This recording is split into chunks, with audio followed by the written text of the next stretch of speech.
Hello, everyone, and thank you for joining us. This is No Soundbites Allowed, and I am your host, Michael Voss, Dragon of the Southern Tier. I'm happy to be here with you today as we are going to be discussing the Rittenhouse trial. That's right.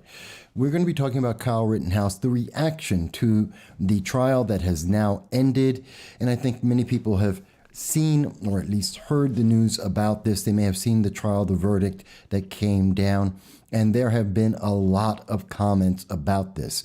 And I want to bring those comments to you. I want to see what you think about what the major news media is saying about this. I want to share with you and understand, how do you feel about self-defense and what is going to happen to the Second Amendment in our nation going forward? Because the Kyle Rittenhouse trial has always been about the Second Amendment. It's always been about self-defense. And we are looking forward to hearing your comments about this, to hear what you think from anywhere in the world, to tell us what you think about this, because we believe in the First Amendment. We believe in your right to be able to speak freely, and especially about the issues that affect us all. And you will be able to contact us on Twitter, YouTube, Facebook, DLive, all of the social media that is allowed. And as you can see, we have our good friend, Agent Black, out of the United Kingdom, who is watching the show with us. Hey, Agent, and I'm glad to know that you're able to watch it today in England. There's a lot going on here, folks. This is a big deal, and it's going to have a big impact, not just on the United States, but around the world, because many nations follow the United States on this. And the unrest that happens in the United States, it affects the rest of the world. When we're talking about BLM, when we're talking about China, Russia, North Korea, when they're watching the United States fight within the nation, well, that affects our international policy. It's one of the reasons why China believes that they can go into Taiwan and take it over by force. It's the reason why we saw in Afghanistan, the Taliban was assured that they could go in and take over.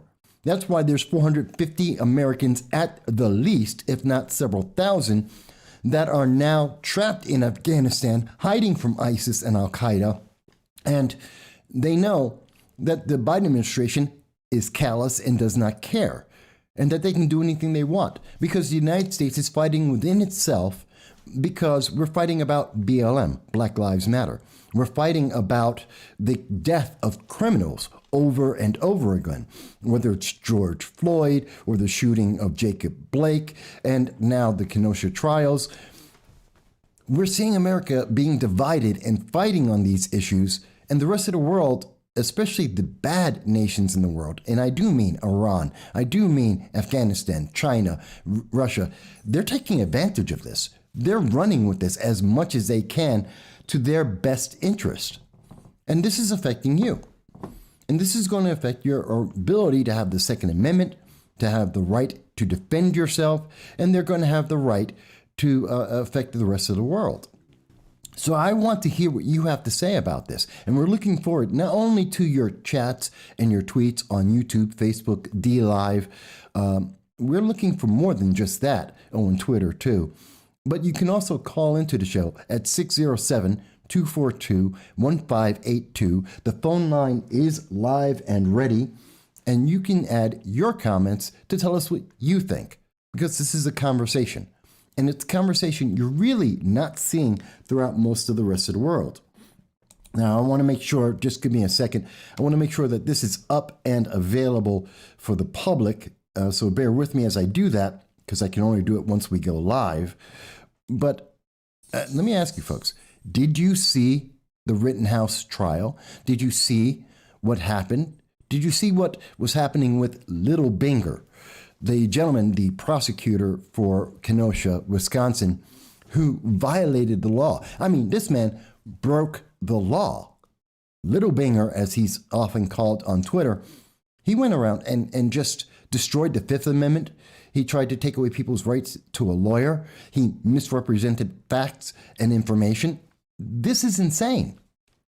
And yet we're hearing from the left and the far left and progressives that this is about racism. Maybe I should ask the first question. Do you think that the Kyle Rittenhouse trial was about racism? I mean, that's a really big question. Was it a trial about racism?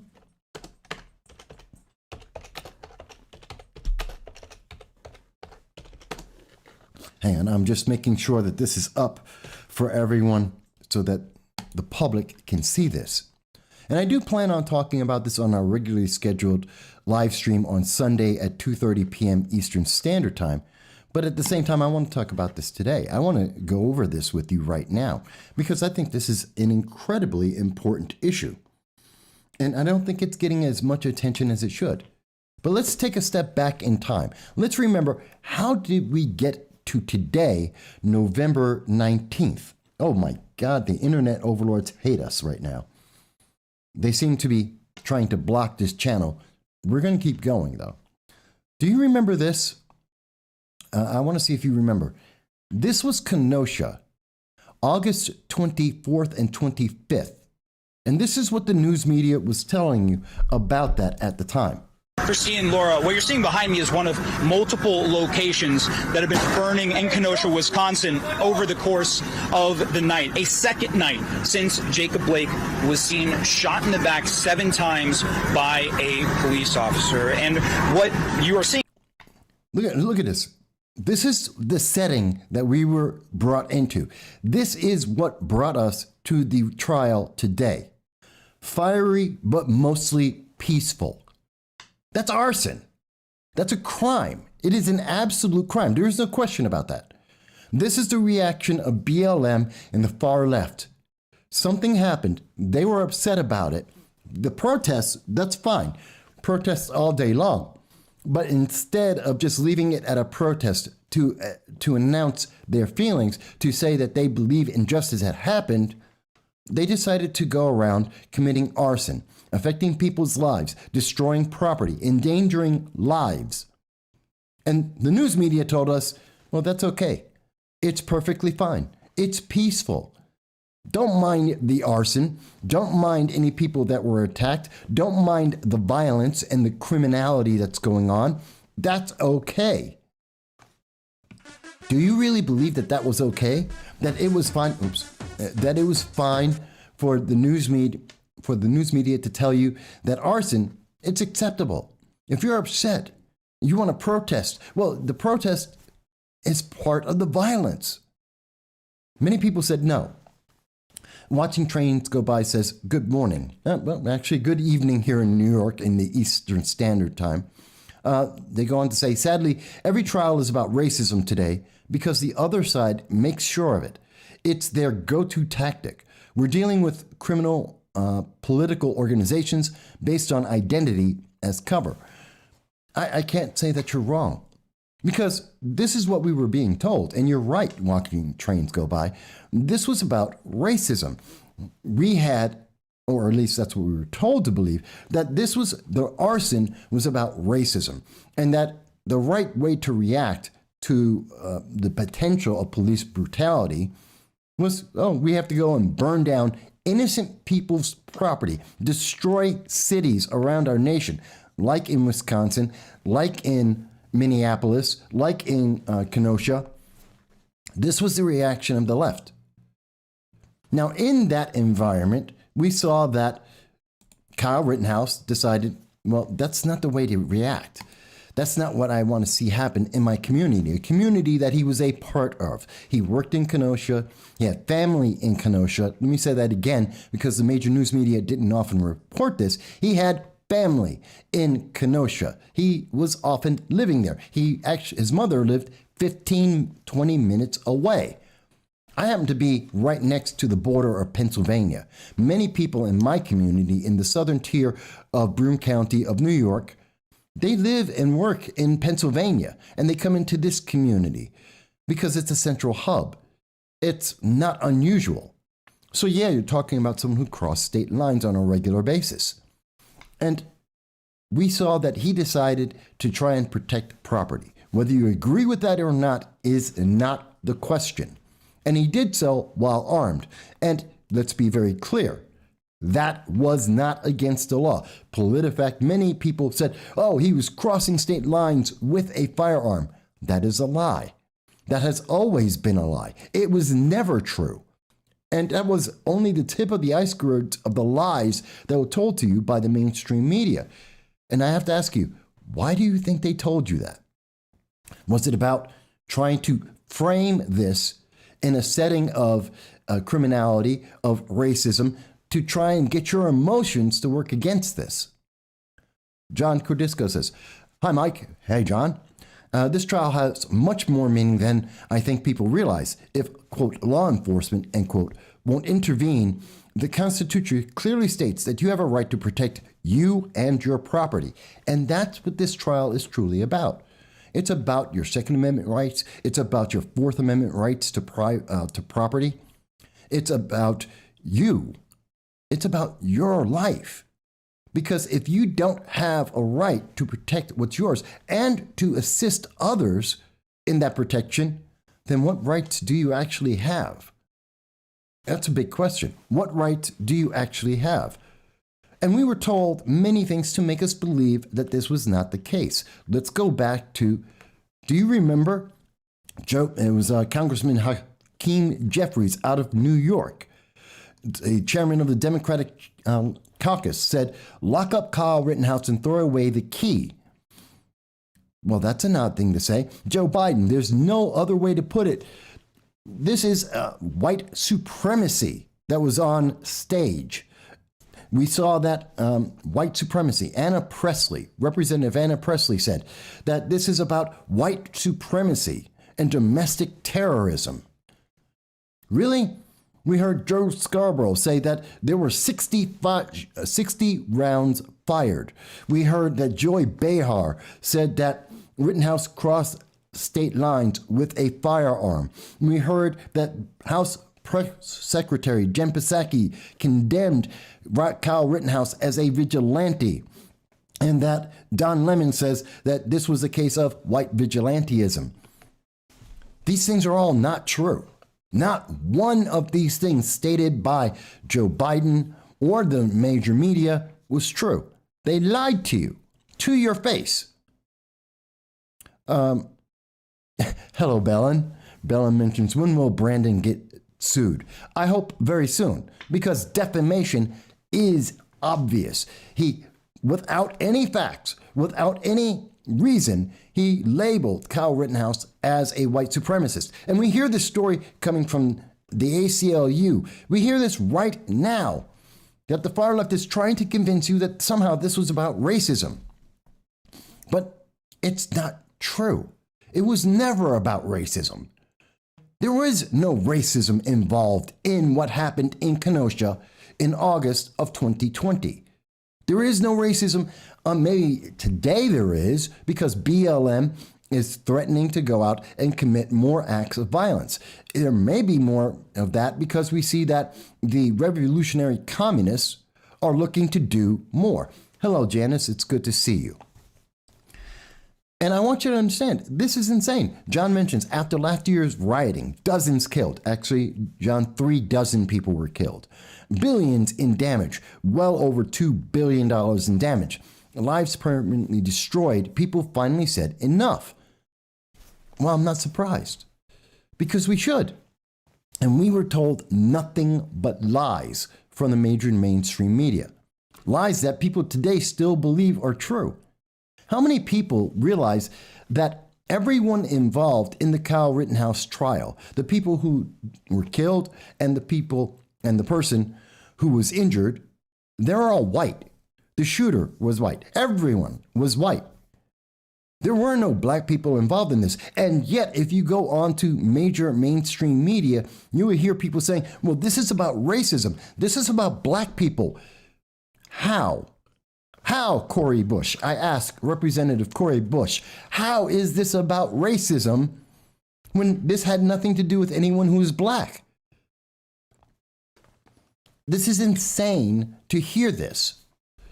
And yet, this is what you were told, specifically to disarm you, to justify the fact that we could see BLM and the far left go out and terrorize the public with acts of fiery, but mostly peaceful arson, but peaceful. You cannot do that. It's an oxymoron of the greatest extent that we could justify and be happy with people saying, oh, we're going to commit acts of arson. We're going to commit acts of violence. We're going to break the law and endanger people's lives, but it's okay because they have the right political ideology. That's got to be insane. And I want you to remember, who are the people who are saying these things? Who are the people who are promoting these ideas? It's the same people who are going around and saying we have to defund the police, or to reimagine the police, or revision the police, or come up with alternative funding for the police. Whatever term you want to use, it is the same thing at the end of the day.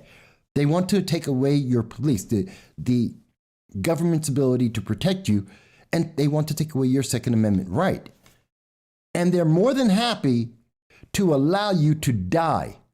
Do you not remember April 25th of 2021, when we saw that the very same people who are saying that Kyle Rittenhouse is a racist, those very same people came out and said that that young black woman in the pink should have been stabbed to death. These are the same people who said that knife fighting is a normal action amongst teenagers.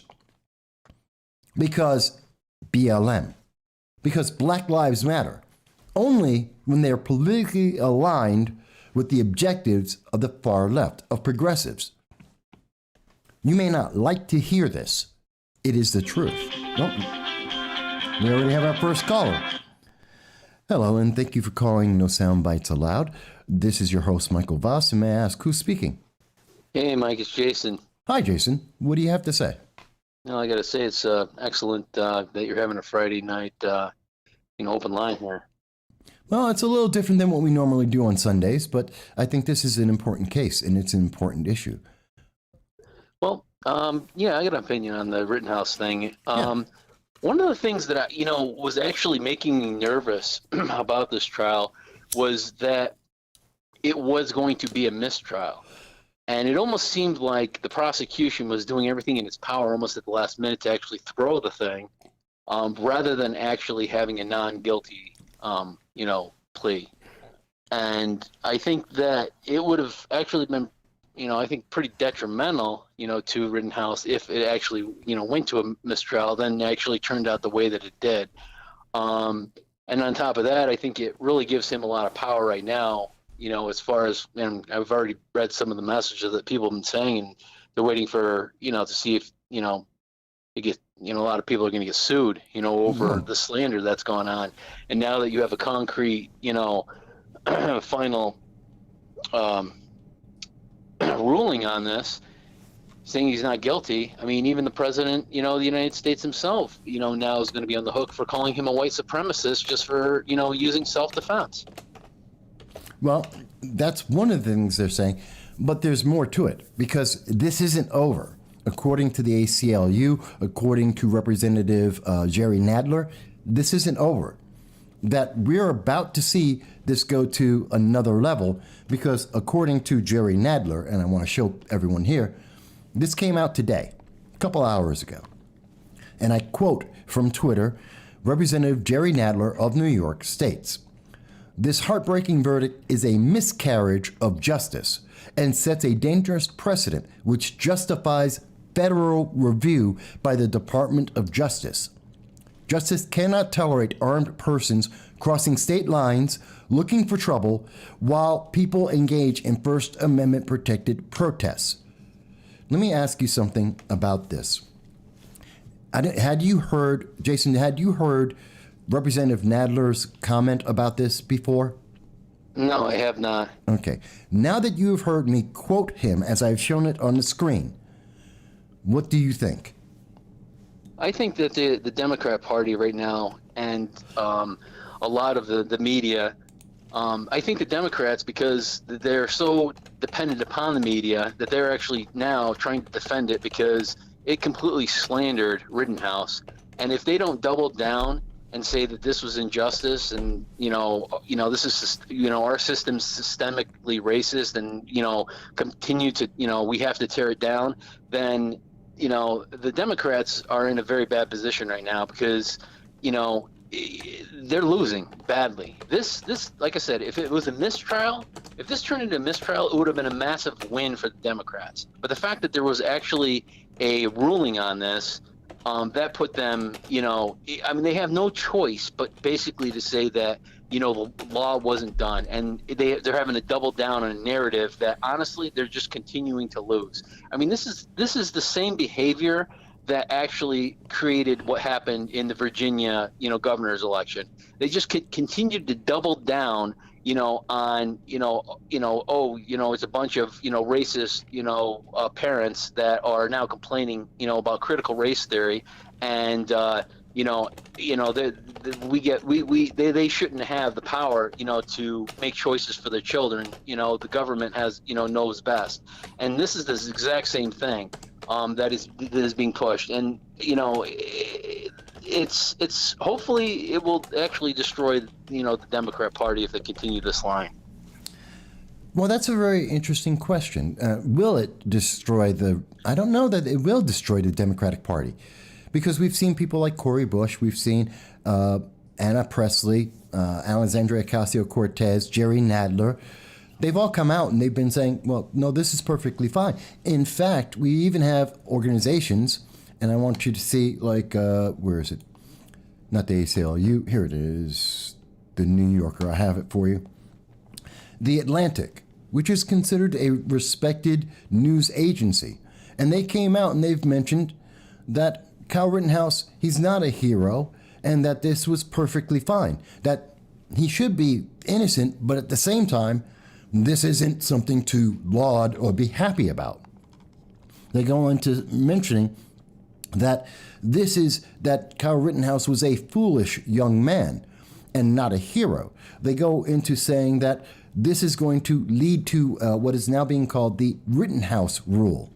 Do you think that's the case? Do you think that there will be more people trying to, when BLM riots, and I'm not talking about protests, I'm talking about riots, that when they riot, there will be more people defending their property, which will lead to more cases like this?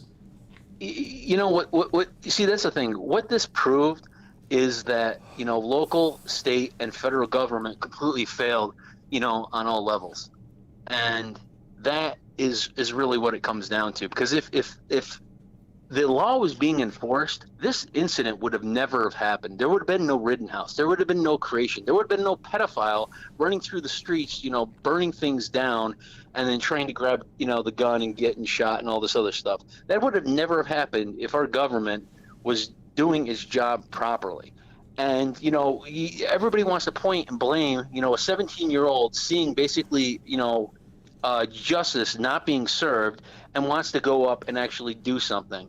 And, one of the narratives that really just blew my mind that a lot of people are saying, they're saying, well, geez, he's a vigilante. What does he want to do? Just be a macho guy with a gun and get out there and, and fight and be heroic or something like that? And I'm thinking, well, isn't that the sort of thing that you actually want our military, to be? People who want to serve our country and fight, for justice and the American way? Can we say American way now? I mean, well, it depends on who you're speaking to. Superman can't say it, and they don't want you to say it because many of the far left in our colleges are teaching students that America is a evil, bad country for doing things that every country has done since the history of time, and which has led to a better nation in the world.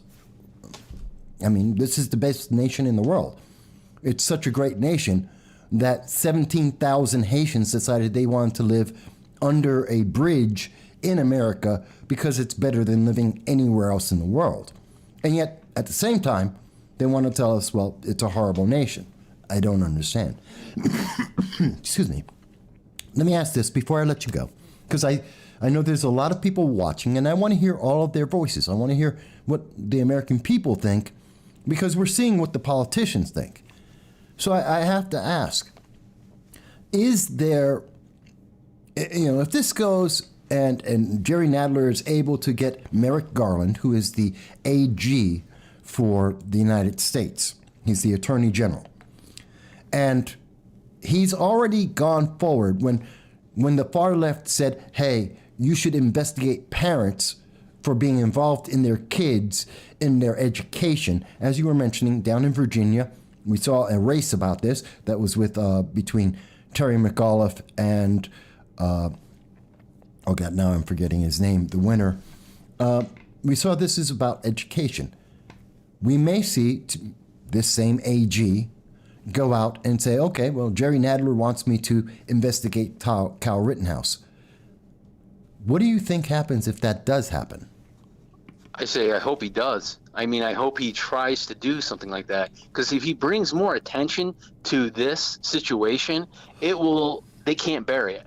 You know, I mean, honestly, it's in the best interest of the Democrats at this point and the media to bury that as quickly as possible, this whole story, and basically pretend it didn't happen, you know?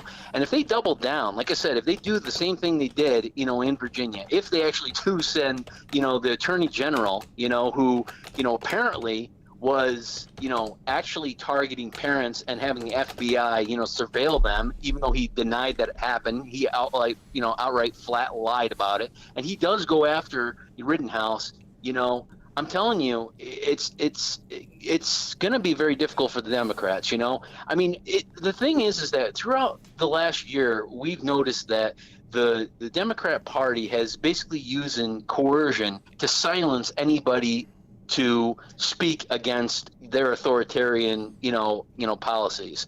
And that's one of the reasons why they had the AG basically target the parents against critical race theory, was to silence them and put fear in them so they don't speak up. And they want to do the same thing with people who want to stand up, you know, for their rights to speak and their Second Amendment rights as well, too.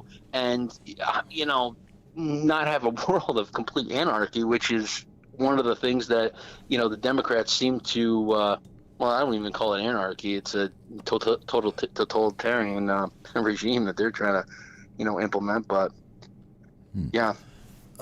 I find it interesting because as we're speaking, we're seeing the internet overlords interrupt the feed. But please stay with us, folks. We want to hear all your voices. We're not going to stop, even if the internet tries to cut us off. But I hear what you're saying, and I think it's very important. I want to hear what some other people are saying and want to say about this. It looks like there's a lot of people who want to speak. Or did I just get cut off of all of the internet? Sorry, folks. It just looks like my feed looks like it got cut. We'll see. But Jason, let me do this. Let me see if there are other people still able to watch the show and still able to see it. And then I want to hear what other people have to think. But I think it's important what you're saying. I think you have some very important points that you've made. Yep. Sounds good. All right. Do keep watching the show, and I look forward to seeing your texts and your tweets about this. Okay? All right. Sounds good. Yep. Right. Bye. Agent Black, thank you for letting me know that we're still on. The feed I'm getting right now is that the internet overlords have cut the system, at least temporarily. So please, do not give up on this. It seems that we're talking about things that the internet overlords do not like, and therefore they do not want you to speak on this. I think it's very important. Jeremiah, I see you say, when they come for the Second Amendment, all other amendments will crumble. And that's true. The Second Amendment is the backbone of all of our freedoms and all of our rights. So that's very important. Now, let me ask you guys, and again, anyone can comment, anyone can call in, even those who disagree. And I definitely would like to hear from the far left, the progressives, even independents, to tell me why you think I'm wrong. Because a lot of people have some very interesting views about this, and I'm going to show you that in 1 second. I do want to mention Michael Coletti, thank you for commenting. I do see your comment, and I do agree that the National Guard should have been used after the first night when the rioting became violent. We should have seen National Guard. We should have seen some kind of reaction. I would say that for what happened in Brooklyn, in New York, in 2020. I'd say the same thing in Seattle, in Portland, in Austin, in Boulder, Colorado. We should have seen that across the nation, and instead, what we saw was governor after governor, almost all of them left-leaning, Democratic governors said, no, let the riots go on. In fact, that led to the autonomous zones that we saw across this nation, like in Portland, like they attempted in Brooklyn, like was attempted down in Atlanta, which cost the life of a 6-year-old child. So obviously there's a problem here, and there's a misconnection. And I don't know that when people say, oh, well, this is about racism, one, that doesn't justify it. And two, that doesn't make the nation better. It doesn't resolve anything. At least that's how I see it. I do see that when we stand up for the Second Amendment, when we stand up for self-defense, when we see the evidence as it was presented in court, and I do recommend Rekieta Law to anybody who is questioning this, go back and look at his days-long coverage with 10 attorneys covering the entire case, and you'll see the evidence as it comes out, and you'll see the violations of Constitution, violations of witnesses, the misrepresentation of fact that was used to try and convict Kyle Rittenhouse. And I think that's very important. You know, I think it's also important for people to see, what is the left really saying here? Where is the difference in our nation, the divide? And I want to hear your comments about all of this, folks. This is about you. I want to point you to what happened on Twitter, because a couple hours ago, about 3 hours ago, I mentioned this, and I want you to hear this. I said, justice prevailed, though prosecutorial misconduct, far left intimidation, and news media misrepresentation tried really hard. This is good for America, but now every gun owner must be aware, as progressives will come after the Second Amendment hard as a punishment for Kyle Rittenhouse being found innocent. And I believe that is something that is ongoing as we speak. I received this response, and I'm not upset with this person for having this response, but I want you to understand it. The answer from Chris Ridings on Twitter was, you know, no president or Congress can repeal the Second Amendment. I never said that. That wasn't part of the conversation. Now, what do I mean? Well, as I responded to him, I said, well, states passed the SAFE Act, and they passed red flag laws instead of trying to repeal the Second Amendment. And they put out bills like H.R. 127, which target the poor and make exercising the Second Amendment impractical, almost impossible for the average person. I went on to say that there's a desire. We've heard Beto O'Rourke, the fake Hispanic. We've heard from Bill de Blasio and Joe Biden saying that they want to ban semi-automatic firearms, that you don't have a right to a 9mm handgun. They've told us this. They told us they want to take these things away from us. And we've heard from retired Supreme Court Justice Stevens when he told us that he is actively looking to repeal the Second Amendment, which would take an act of not just Congress, but the states as well. So this is terrifying. So Chris, who identifies himself as an independent, goes on to say, well, you realize that the Second Amendment doesn't mean you can't own any kind of weapon. Again, these are the misstatements we've heard from the major mainstream media. Tell me if you have heard these very same things, where the mainstream media tells you, well, this isn't about guns because Congress can't do that, except every state is doing that, every left-leaning state. They tell us, well, you know, besides, you don't have a right to have a semi-automatic firearm. You don't have a right to own a 9mm handgun. Kyle didn't have a right to have that firearm in Kenosha in August of 2020. And that's not true. That's a lie. And we know this because actually the Second Amendment did initially allow you to have any firearm you wanted, up until 1934 and the National Firearms Act. Look it up. And we know for a fact that it was only since 1934 that we've put restrictions on the Second Amendment, which would mean, based on the way the Second Amendment is written and its original intent, yes, Kyle Rittenhouse did have a right to own a firearm. I want to go over that with you folks. I don't know how many people realize the Second Amendment doesn't have an age restriction. I know there's people on the left who are going to freak out about this. They may say, well, you're wrong. That's not true. There is no restriction on age, nor sex, nor gender on the Second Amendment. A woman can have a firearm. A young man can have a firearm. Someone older, black, Hispanic, gay, straight, can all own firearms. And in fact, they do. 165 million Americans own a firearm, and that's okay. The world hasn't ended because of that. America hasn't died because of that. The fact is, that's your right, as it was written, as it was intended. And look at the intention of the Second Amendment. When the government fails, when the government, either through corruption or an ineptitude, fails the people have the right to defend themselves against that ineptitude, such as a riot, such as arson.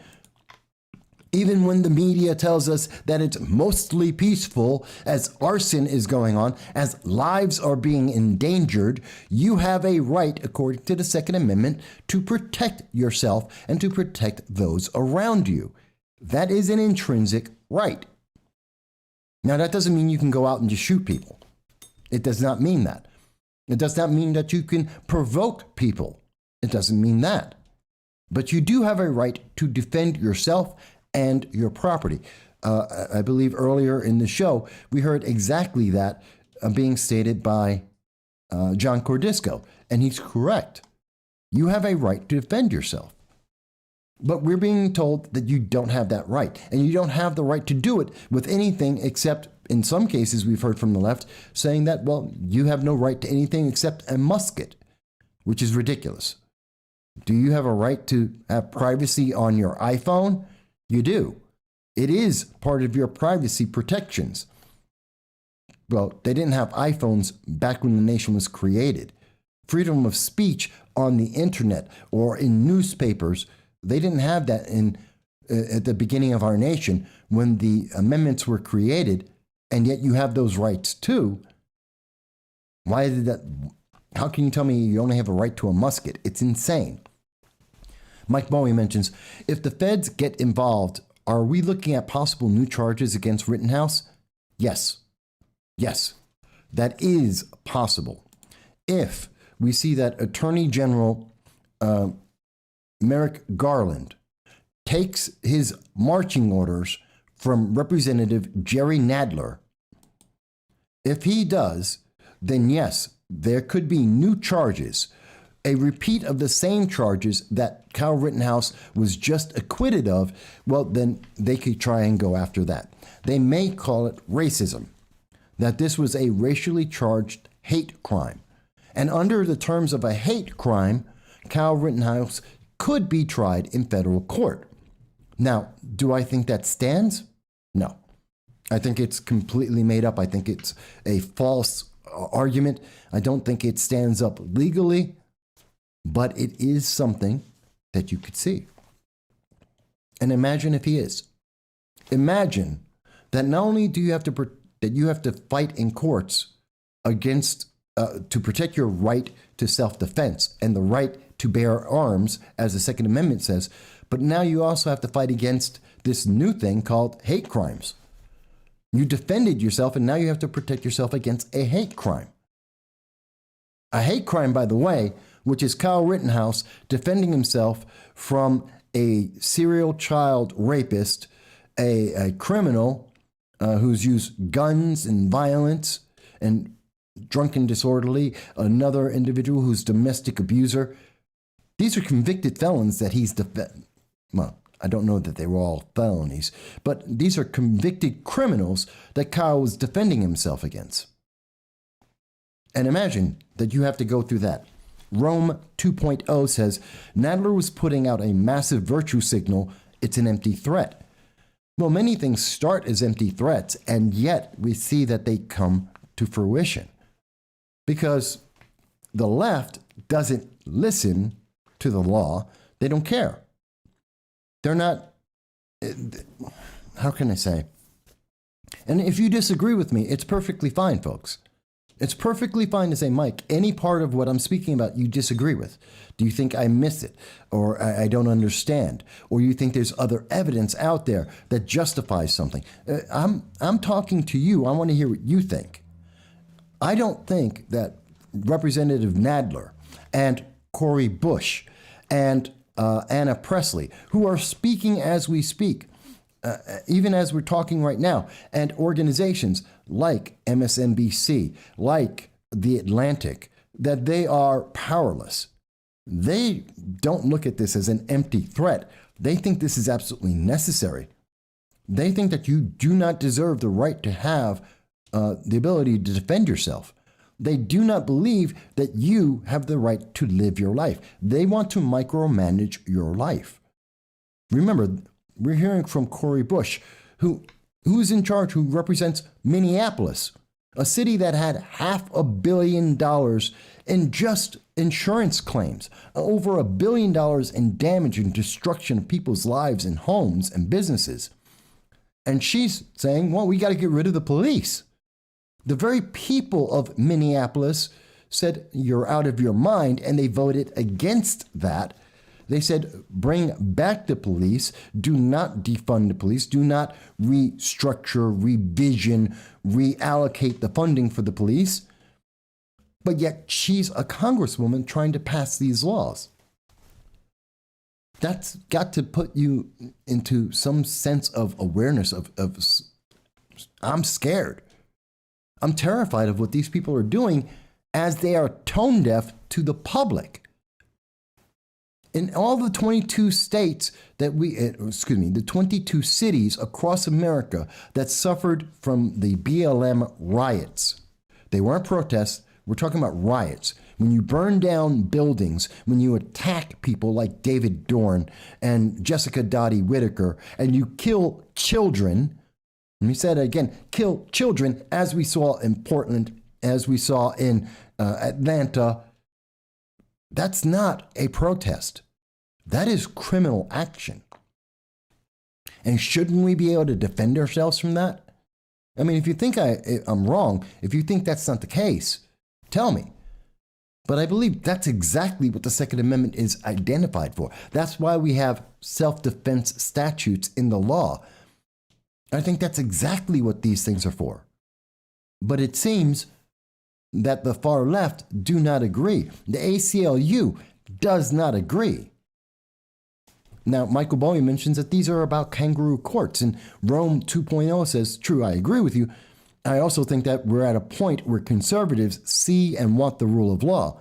The left just wants to take whatever angle is available to destroy the United States, to bring about a globalist communist takeover. Well, let's be clear. Alexandria Ocasio-Cortez is a democratic socialist, and she does not believe in the United States as it exists. She wants to change America. Barack Obama ran and presided as president on the message that he wants to transform America. Notice you were never told in the 8 years that Barack Obama was in charge, you were never told what he wanted to transform America into. But we have seen since his time, since 2016, we have heard the Democratic Socialists of America, especially the Ithaca chapter, state that they want to transform America, that they want to get rid of our laws and put in a socialist society, and especially in the Ithaca chapter of the Democratic Socialists of America, they're willing to use violence to do that. In Binghamton, in the Broome County region, we have the Progressive Leaders of Tomorrow, or otherwise known as PLOT, another offshoot violence of the far left. All part of the Democratic Party, all moving the Democratic Party to the left. And again, there are many, many members of the Democratic Party that are far left, like Hakeem Jeffries, like Antonio Delgado, like Alexandria Ocasio-Cortez. That's just three, and they happen to be from New York State, but across this nation. But if you think I'm wrong, tell me why. If you think this isn't correct, if I'm misunderstanding, please tell me why. If you think that there was some aspect, was there a single charge that went against Kyle Rittenhouse that you thought, well, you know what? He should have been found guilty. Is there anything that anyone watching this thinks, oh, well, United States, he was guilty. It wasn't self-defense or he was illegal. Because let's be clear, he did, even Jerry Nadler, a year later, after 14 days of trial, still gets it wrong. Jerry Nadler is still wrong. There's nothing wrong with crossing state lines. It is an inherent fact in America that you do not need the government's permission to go from one state to another state for whatever reason you wish. And many of the people at the BLM riots have been from different states. In fact, people in Kenosha right now, in Kenosha, Wisconsin right now, are not from Kenosha. They're not from Wisconsin. They're from other states. People have been imported into Kenosha tonight that are there right now, and they're from Washington State. They're from California. They're from around the country. They're not from Wisconsin. That is not in and of itself illegal, nor did he bring a gun across state lines, which also is not inherently illegal. These aren't crimes. Even Gage Grosskreutz, carried a firearm across state lines because it's not illegal. So we have to understand that. That's not a crime in and of itself. And I know people will say, well, he was under 18. Well, according to Wisconsin law, he legally could own or carry that firearm in Kenosha. That is a fact brought up and reviewed and confirmed by both the prosecution and the judge in this case. It is not inherently illegal. Again, the Second Amendment does not have an age restriction. I don't know how many people don't recognize that. There is no restriction on the Second Amendment based on your gender, your race, your ethnicity, or your age. Rome 2.0 says, with the nomination of Saul Omnarova for the comptroller, it's so very clear. They're literally bringing communists to run our institutions. That may or may not be true. But I want to try and focus on Kyle Rittenhouse. I want to focus in on the Second Amendment and your right to defend yourself. Let me ask this for the women who are watching this. For the women who are watching this, just women, let me ask you, do you feel more safe or less safe now that Kyle Rittenhouse has been found innocent? Did Kyle Rittenhouse make your ability to defend yourself better or worse? That's a really good question. I don't think anyone's really addressed that. I think it's important to address. Is it now safer for women to defend themselves before or after the Kyle Rittenhouse case?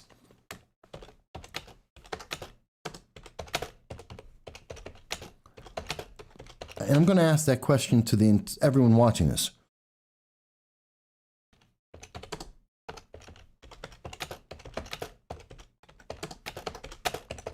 Hang on a second.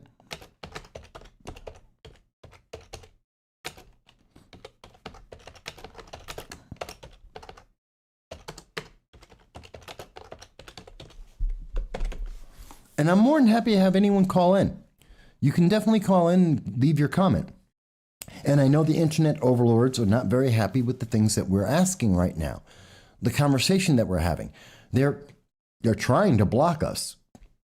And I'm seeing that, and I am seeing occasionally that they're trying to delay this. They're trying to discourage you from having this conversation, being involved in this conversation, or having your voice heard. We don't abide by that. We believe you have a First Amendment right, no matter what nation you're in, to be able to speak freely. It is inalienable. It is undeniable. You have a right to speak about the issues that affect you in every country. Let me ask Agent Black, you're watching this from the United Kingdom, and I would ask our friends in France and in Germany, in Australia and in Canada, and down in Peru. Let's ask you guys, you don't have the same freedoms. Do you believe across the world, do you believe you're more safe or less safe when you're able to defend yourself or when the government is defending you instead?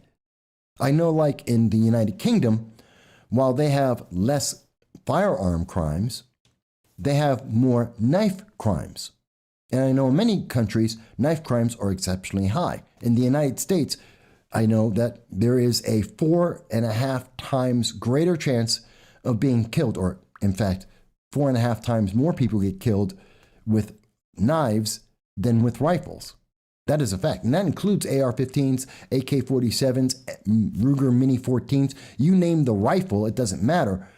In every state and across this nation, there are 4 times as many people who die from bare hands and from knives than die from rifles. That is a fact. And given that fact, do women feel safer knowing they're armed? Hang on. Hello, and thank you for calling in. This is No Soundbites Allowed, and your host, Michael Voss. Whom may I say is speaking? Hey, my name is Jeremiah. Hey, Jeremiah. How are you? I'm doing well, thank you. And thank you for calling in. Thank you for allowing me the opportunity to call in. I've got something that I've been thinking about, and it directly ties to this case. There's also a tie to other cases, including the Flynn case, etc. Sure. We focus on the right to, the Second Amendment. I'm all for the Second Amendment, the right to defend yourself, etc. But I almost feel like there's a bait and switch going on lately. And what I mean by that is, yes, you go to court and you're vindicated by the jury. You're pardoned by a president. That's great. Mm-hmm. But there's nothing done to mitigate the social destruction that has been done to you. What I mean is the financial toll. If Rittenhouse hadn't had the outpouring of support to help with defense attorneys, mm-hmm. where would he be today? He wouldn't have had the jury, the lawyers that correct. He had. That's true. And then without the support from certain media outlets, all the coverage would have been one-sided, which it predominantly is because a lot of the media is in the bank.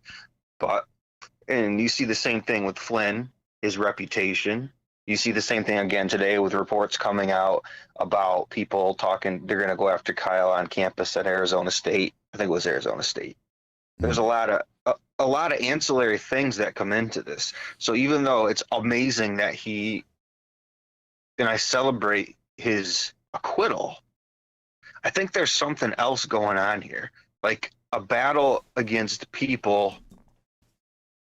And once we get people below a certain financial level, they will no longer be able to defend themselves properly in a court of law, which is a de facto or default win for the state. Because if you don't have good, proper representation, mm-hmm. if you don't have the ability to communicate properly and get your story out on social media, if you don't have that, you're at a disadvantage socially and financially, which will impact you for the rest of your life, whether you go to prison, whether you're unable to continue with your college life, whether you're unable to get out of the debt you had to incur, regardless of what the specific circumstances are. It's almost like a secondary war waged by those who have the authority, power, and money. They control the court systems, not control like, oh, this is what the verdict is going to be, but they just control the influencing of the laws based off of what are they called? Well, lobbyists. Well, let me see if I'm understanding this right, Jeremiah. Yeah. So essentially you're saying what is going on right now, say with Representative Nadler, with the Atlantic, the ACLU, they're setting up a wall. They're going to make it impossible for you to overcome the burden to be able to defend yourself in these kind of situations. Is that right? Am I understanding you right? Whether it's financial, leading up to the trial, or whether it's social and financial as a result of the trial, it's going to have a cooling effect on people that would say, you know what, I am going to stand up for this right, and if something happens, I'll be able to defend myself in the court of law.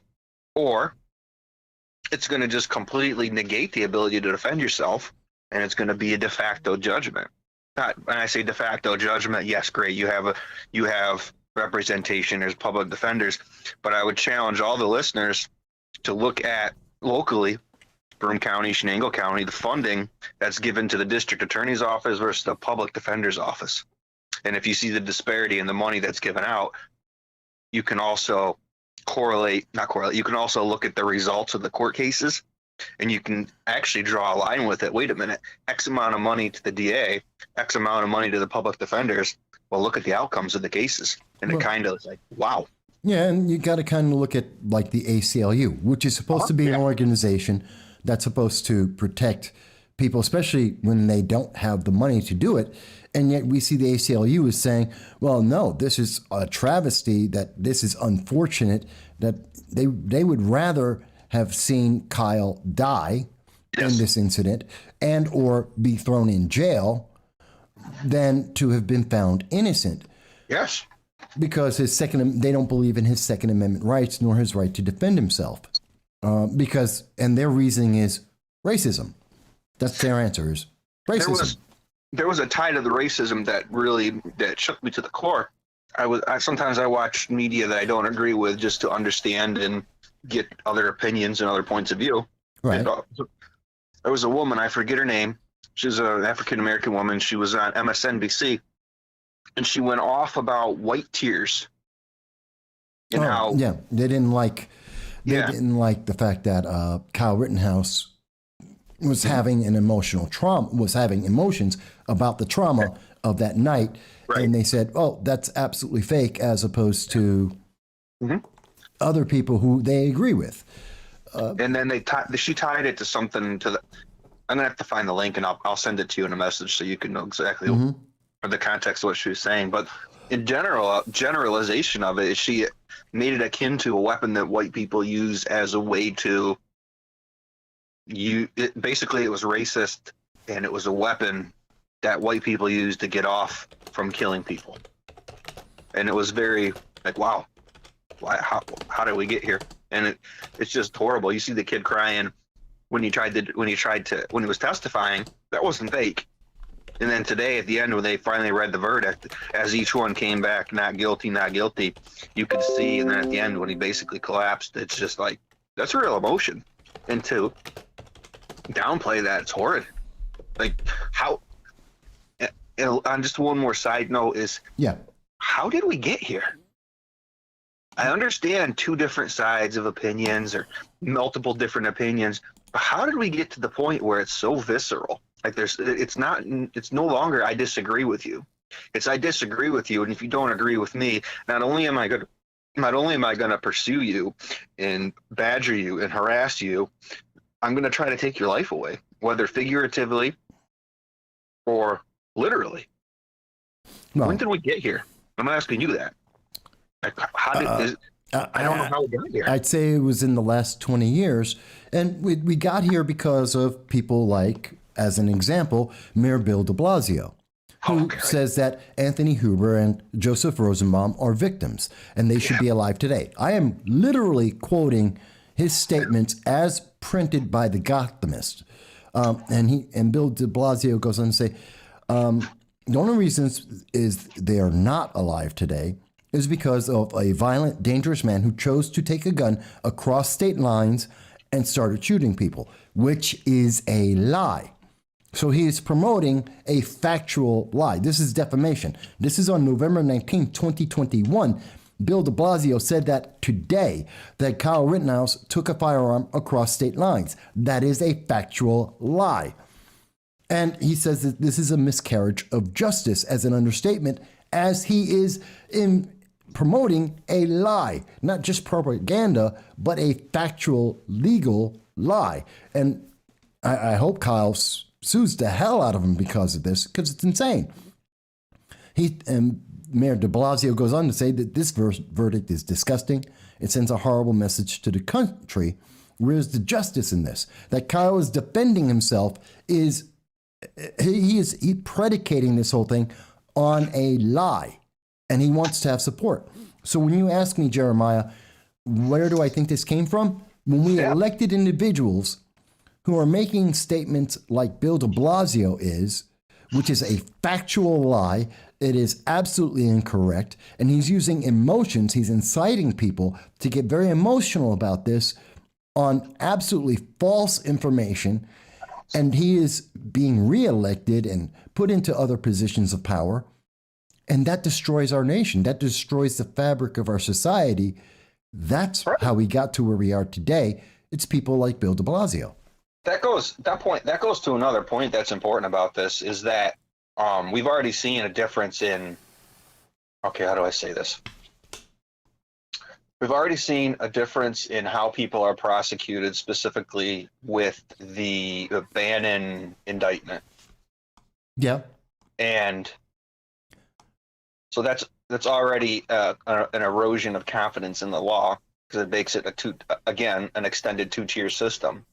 But then if you look at it further and you see how people are prosecuted with the visceral hatred and such a great zeal, yet other people who are obviously proven innocent until proven guilty, but the facts are the facts, you did lie, you did et cetera, they don't get anything. It just serves to undermine the rule of law. And I had this recurring thought that, is this intentional to goad some people, right or left, doesn't matter, to goad some people into taking an action that will then allow a Patriot Act 2.0, a mass confiscation, some heinous act. And I'm afraid that's the desired intent, because these things that have been happening, especially with Kyle, like the guy with a gun, the guy was hitting him with a skateboard, for crying out loud. Yeah. Oh, I understand. Imagine if Kyle was a woman. Seriously, imagine if Kyle was a woman. Could you imagine if it was a young woman who was getting beat about the head?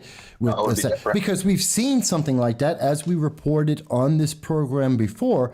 Just 2 weeks ago, there was a black man in the subway in New York City, and he beat on this woman who happened to be white, and she was about 6 inches smaller than him, about 50, maybe 75 pounds lighter than him, and he hit her saying, well, I have black privilege, essentially. That because of her white privilege to speak to him, well, he got the right to hit her. And there's video of this, and no one stopped him. It's unbelievable. It is unbelievable when you get to hear de Blasio lied to the public as an elected official without consequence. And you get to see that this movement towards racial disparity, separation, is adding to this violence. And very likely we can't talk about it because I've already had enough problems on this channel. 20% of the show has been interrupted just because of the things we're talking about right now, which are fact. I mean, besides the fact of what I am showing you, which is from Blue Checks in Twitter and Representative Nadler from The Atlantic, the ACLU, CNN, I'm showing you fact, and I'm asking questions, and that's enough to get 20% of this show interrupted by the internet overlords. Imagine if we talk about something actually dangerous. Yeah. Well, see, that's the thing. I don't want to test this, and I'd never promote violence, but I don't think they would shut that down. I really don't. Depends on who's doing it. Correct. It depends on who's doing it, because they are more than happy to show us, as I've shown on the show before, they're more than happy to show us CNN mostly fiery, but mostly peaceful protests. They're more than happy to show us arsons that are going on in Minneapolis, in Kenosha, in Portland, to show us people taking over cities, George Floyd Square down in Portland, the autonomous zones, to see the arson in Atlanta of the Wendy's. They're happy to do that. What they're not happy to do is to show people, say, this is too much. You have to stop that. I don't know the exact quotes. I could try to pull them up, but it gets even worse than that, because you're right. It is okay if it's a certain perspective.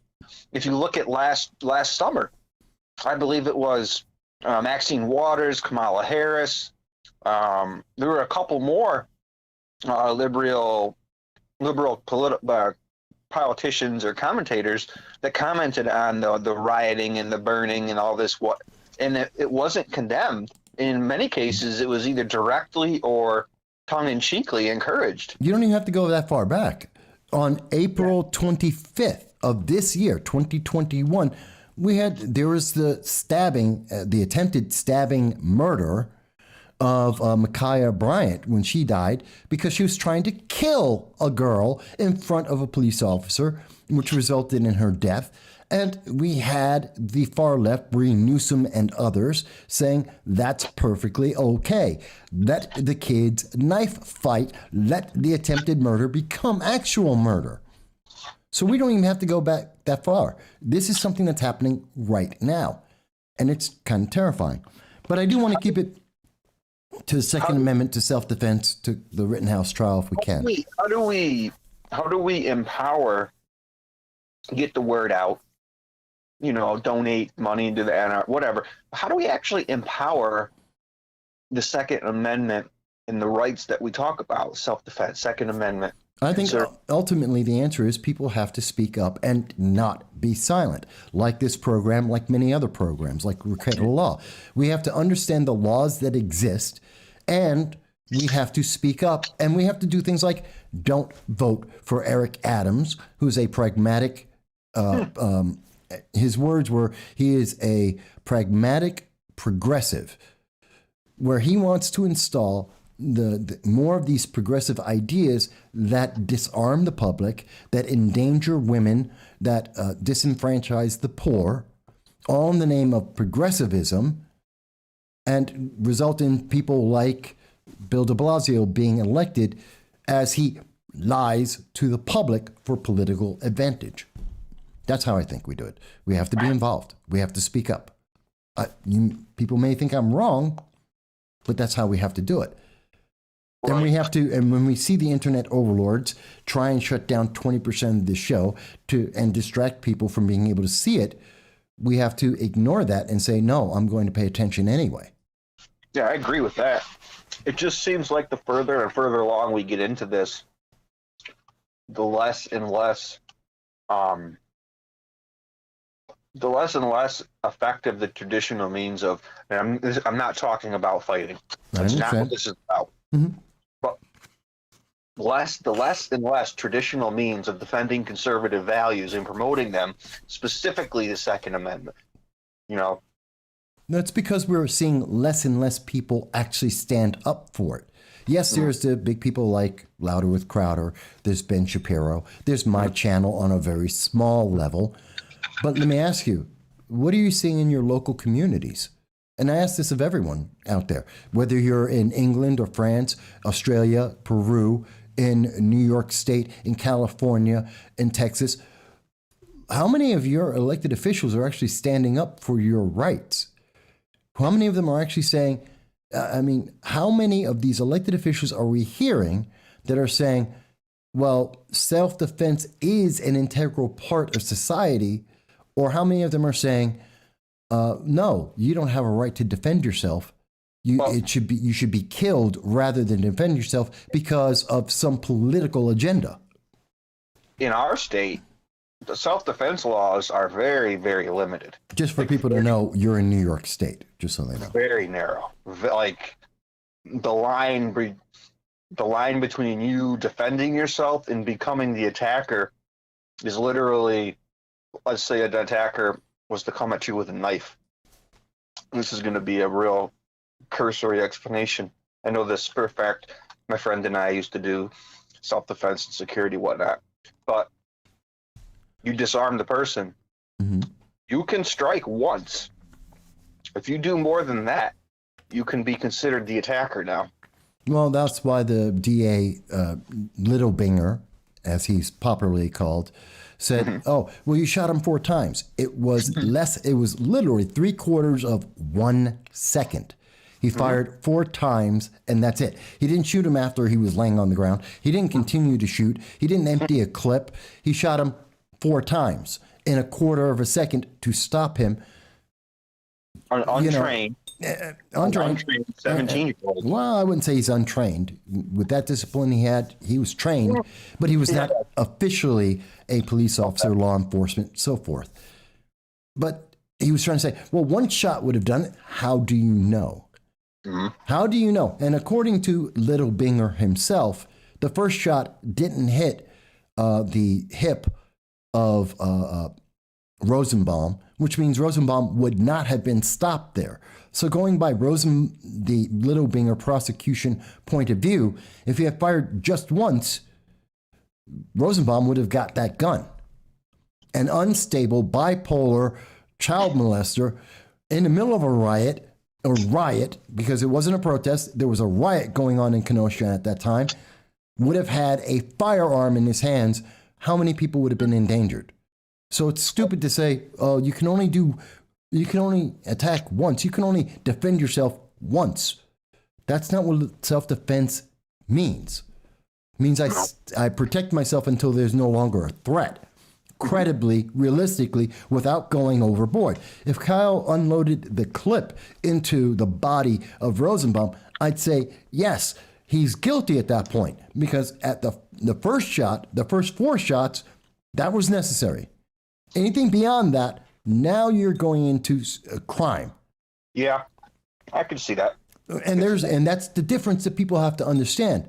It wasn't that he shot 4 times in a second. That's self-defense. If he shot 6 more times, that's a crime. There are 2 different incidents there, and we didn't get that second one. No. We got the first one. Yep. I'm with that. I agree with that. Let me do this.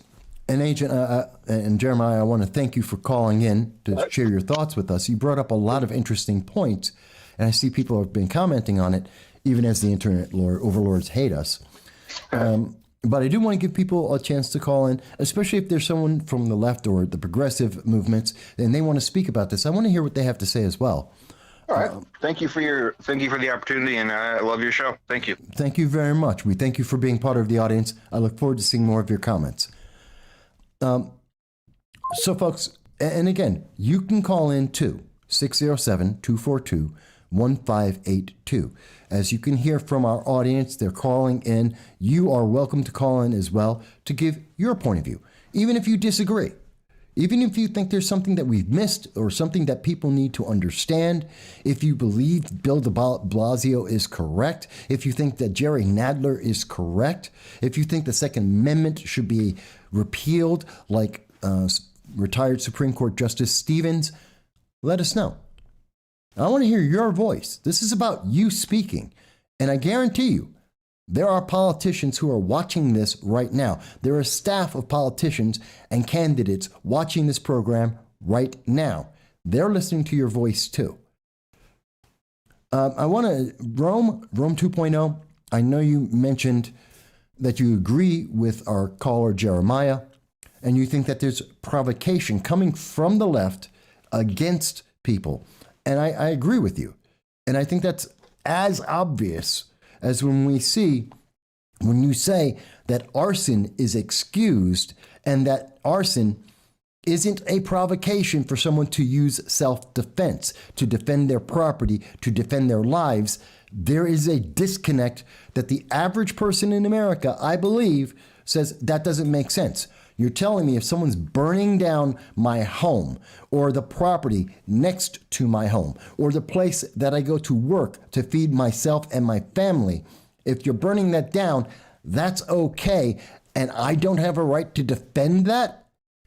I think most people have a disconnect with that. I think the average person in America says, that doesn't make any sense to me.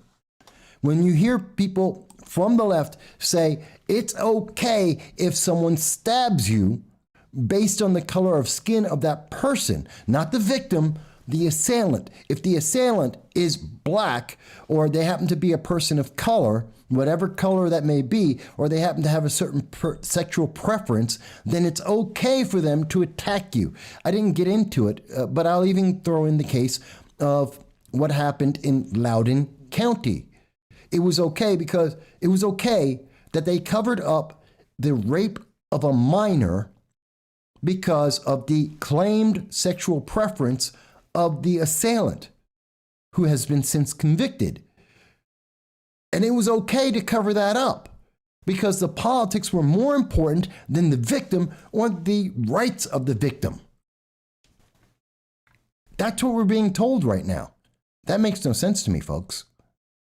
No, you have a right to defend yourself against an assailant, regardless of their sexual preference, regardless of their color of skin, regardless of their political preference. It doesn't matter. And if you think I'm wrong on that, I want to hear the argument that says, no, someone's sexual preference, their gender, their sexual, their ethnicity, their race, that has more importance than your right to defend yourself. If you believe that, which is what we are hearing from Representative Nadler, Representative Cori Bush, from Anna Presley, from Mayor Bill de Blasio, if you believe that, please explain it to me, because I don't see that. I do not accept that. I do not believe in that. I don't believe that someone's race is more important than someone's right to defend themselves. And if you think I'm wrong, I want to hear that. So I do think it's provocation coming from the far left, because we have not seen the right go out and burn down cities. You may say, oh, well, there's January 6th. I have an entire year. You can point to an entire year of BLM riots across this country, destroying cities, killing dozens of people. You can point to one thing, January 6th, where a bunch of people were let into our Capitol, and one woman was killed who happened to be one of the people who were protesting that were let into the Capitol. It's not the same thing. There is a magnitude, several magnitudes of difference. It's not the same. At least that's what I believe, and I think that's what the evidence shows, not the media. That's what the evidence is showing us. That's what the law stands for. That's what the Second Amendment stands for, I believe. You may disagree. Rome goes on to say, Zeminski shoots his pistol at the exact time that the drone takes off and starts recording, like a starting gun at a race with Rosenbaum lying in wait in ambush. That was coordinated. I can't say that was coordinated. There's lots of footage from many different areas. I find it odd that there was a drone and that there was footage from the drone that was never presented to the public. I do ask the question, why is the FBI flying an infrared drone over Kenosha? Kenosha. We're not talking Chicago. We're not talking Seattle. We're not talking New York City. Why did the FBI have a drone over Kenosha, and how did they get it there? And then why didn't they tell anyone about it? Doesn't make sense. It asks questions that have never been answered. I want to go back to something. Agent Black out of the UK. I know that you had a couple of questions. I can't speak to the election issue you mentioned. It's just something that if I say it, the internet overlords will shut down this channel instantly. But you wanted to also ask the first lawyers for Kyle Rittenhouse. Why were they fired? Those lawyers apparently, as stated by defense lawyer Mark Richards, were more focused on the Second Amendment issue, the politics behind it. That's how he describes it. And so those initial lawyers were looking to make a very large statement about Second Amendment rights. I think that still exists. I think that this entire case is about Second Amendment. I think it's about self-defense. It's about the rejection of progressive ideology, no matter how you look at it, no matter how you approached it. But that's what his current lawyer, Mark Richards, had to say about it. So that's what he was referring to, Agent Black, when he mentioned the initial direction was more politically motivated than it was legally directed towards defense of Kyle himself. That's a question we'll never know an answer to. Those original attorneys didn't complete what they were going after. So we'll never know the answer to that. If that was exactly where they were going, or if it was a tactic pre-trial that they were engaging in to gain more attention, to gain more funding, to try and gain more support for Kyle. I don't know. So we have to speak up about this, folks. And again, if there is someone on the left, I do not want to attack anyone on the left. I'm not trying to attack people. I am highlighting things like Progressive Leaders of Tomorrow, BLM, Antifa, the riots. I am emphasizing that because we have to understand what we're dealing with. I'm not saying you can't be part of those movements. No, you have an intrinsic right as an American citizen to be as communist as you want to be, like Alexandria Ocasio-Cortez, like Bernie Sanders. I would never deny them the opportunity. I just want people to understand there are consequences that go along with those ideologies, especially in the way they are being promoted at this time. Especially when we see people like Merrick Garland, the Attorney General of the United States, who is politically motivated and he is targeting American citizens. And now we see a member of Congress, Jerry Nadler, saying, well, no. Not only should you go after parents, you should go after someone who has been found innocent in a court of law, just to further persecute him and to try and intimidate. And I think Jeremiah is correct when he said to try and chill people from exercising their Second Amendment rights, their right to self-defense, their rights under law and under the Constitution. Some people may disagree with me and say, well, Mike, that's not what happened here. Okay, what did happen here? What is happening right now? When we are watching the ACLU, which is supposed to be an organization that ideally is protecting the innocent, to protect people versus the overreach of government, and that organization is turning around and saying, oh no, this is unfortunate. The fact that the overreach of the prosecution, which is not in question, it is a fact. We have seen it. It is on video. The judge talking about the overreach of the prosecution on the Fifth Amendment, a constitutional right. It's not a state law. It's not a local law. We're talking about the bedrock of this country, your Fifth Amendment right. And the prosecution is violating that. And the judge correctly calls him out for that, which should have resulted in a mistrial with prejudice right that second. But you're trying to tell me that the thing that's upsetting here, the ACLU is telling you, well, no, the problem is that Kyle wasn't convicted. His constitutional rights were denied. They were infringed. They were disrupted. This is what the ACLU is for. Civil liberties. They are the American Civil Liberties Union. And when someone's rights are on display being destroyed by the government, the ACLU is supposedly there to protect you and say, you cannot do that. Instead, they're making a decision that, well, he's not black, so therefore it doesn't matter. Destroy his rights no matter what. That's not the ACLU. That's not their purpose. And America doesn't make, and I know there are people in plot, BLM, Antifa, they want you to believe that your rights are different if you are white or black. I'm sorry, they aren't. Read the Constitution. Read the amendments. Your rights are the same. You have the right to free speech. That isn't depending on whether you're black or white, gay or straight, male or female. If you have this political preference or that one, are you going to tell me that libertarians don't have a right to free speech? Are you going to tell me the Green Party doesn't have a right to self-defense? Are you going to tell me that gays and lesbians do not have a right to any of the above? I guarantee you, no one in America would agree with that because it's wrong, and yet we're willing to say that, well, this guy's white and straight, so, or presumably straight, so therefore he doesn't get the same rights as all these other groups I just mentioned.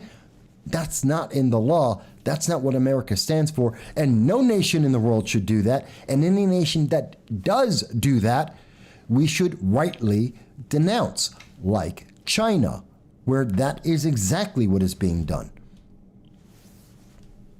Jeremiah mentions because they coordinate with the, quote, bad actors, end quote, like they have for years to achieve a political agenda.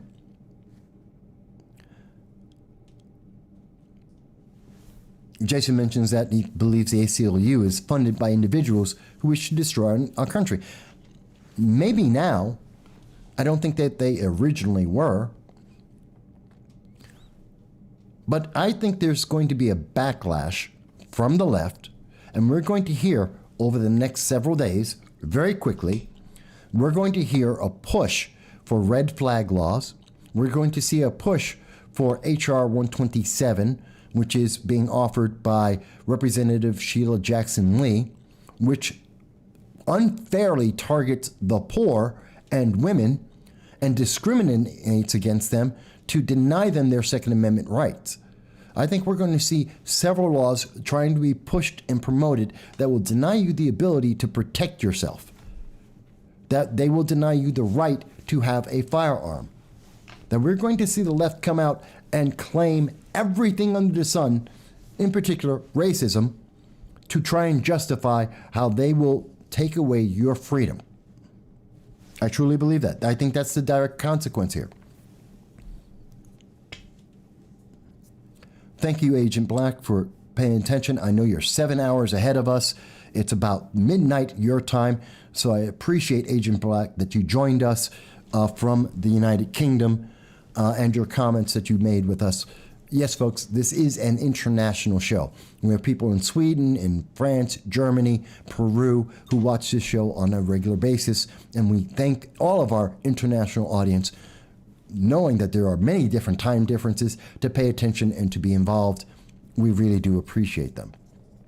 Jeremiah mentions, almost as if, and many have said this, the prosecution was trying to get the mistrial to be able to retry. I thought this until the defense offered mistrial without prejudice, and the prosecution did not take it. Well, Jeremiah, please understand, mistrial with prejudice. Let me explain briefly. A mistrial means that the current case is defective, that something went wrong. It went so wrong that it has to be stopped and it cannot go forward because justice cannot be achieved. A mistrial with prejudice, okay, with prejudice means that the case is dropped forever. If it is a mistrial with prejudice, then the state has made such a grand error that it will never be allowed to go forward. And to be correct, there was the defense requested a mistrial with prejudice, which means the case goes away forever because of the violation of the rights of individuals and the overreach of the prosecution. So that's the difference there. What does it mean with prejudice and without prejudice? It means that the state, in this case the prosecution of Kenosha, never gets a chance at it again. I think the prosecution was trying to get a mistrial because they knew they had screwed up, because all the evidence, all the witnesses reinforced the innocence of Kyle in that moment. Rome mentions, my previous comment was saying that the left will use racism in every way possible to take away freedoms. And I agree, they are.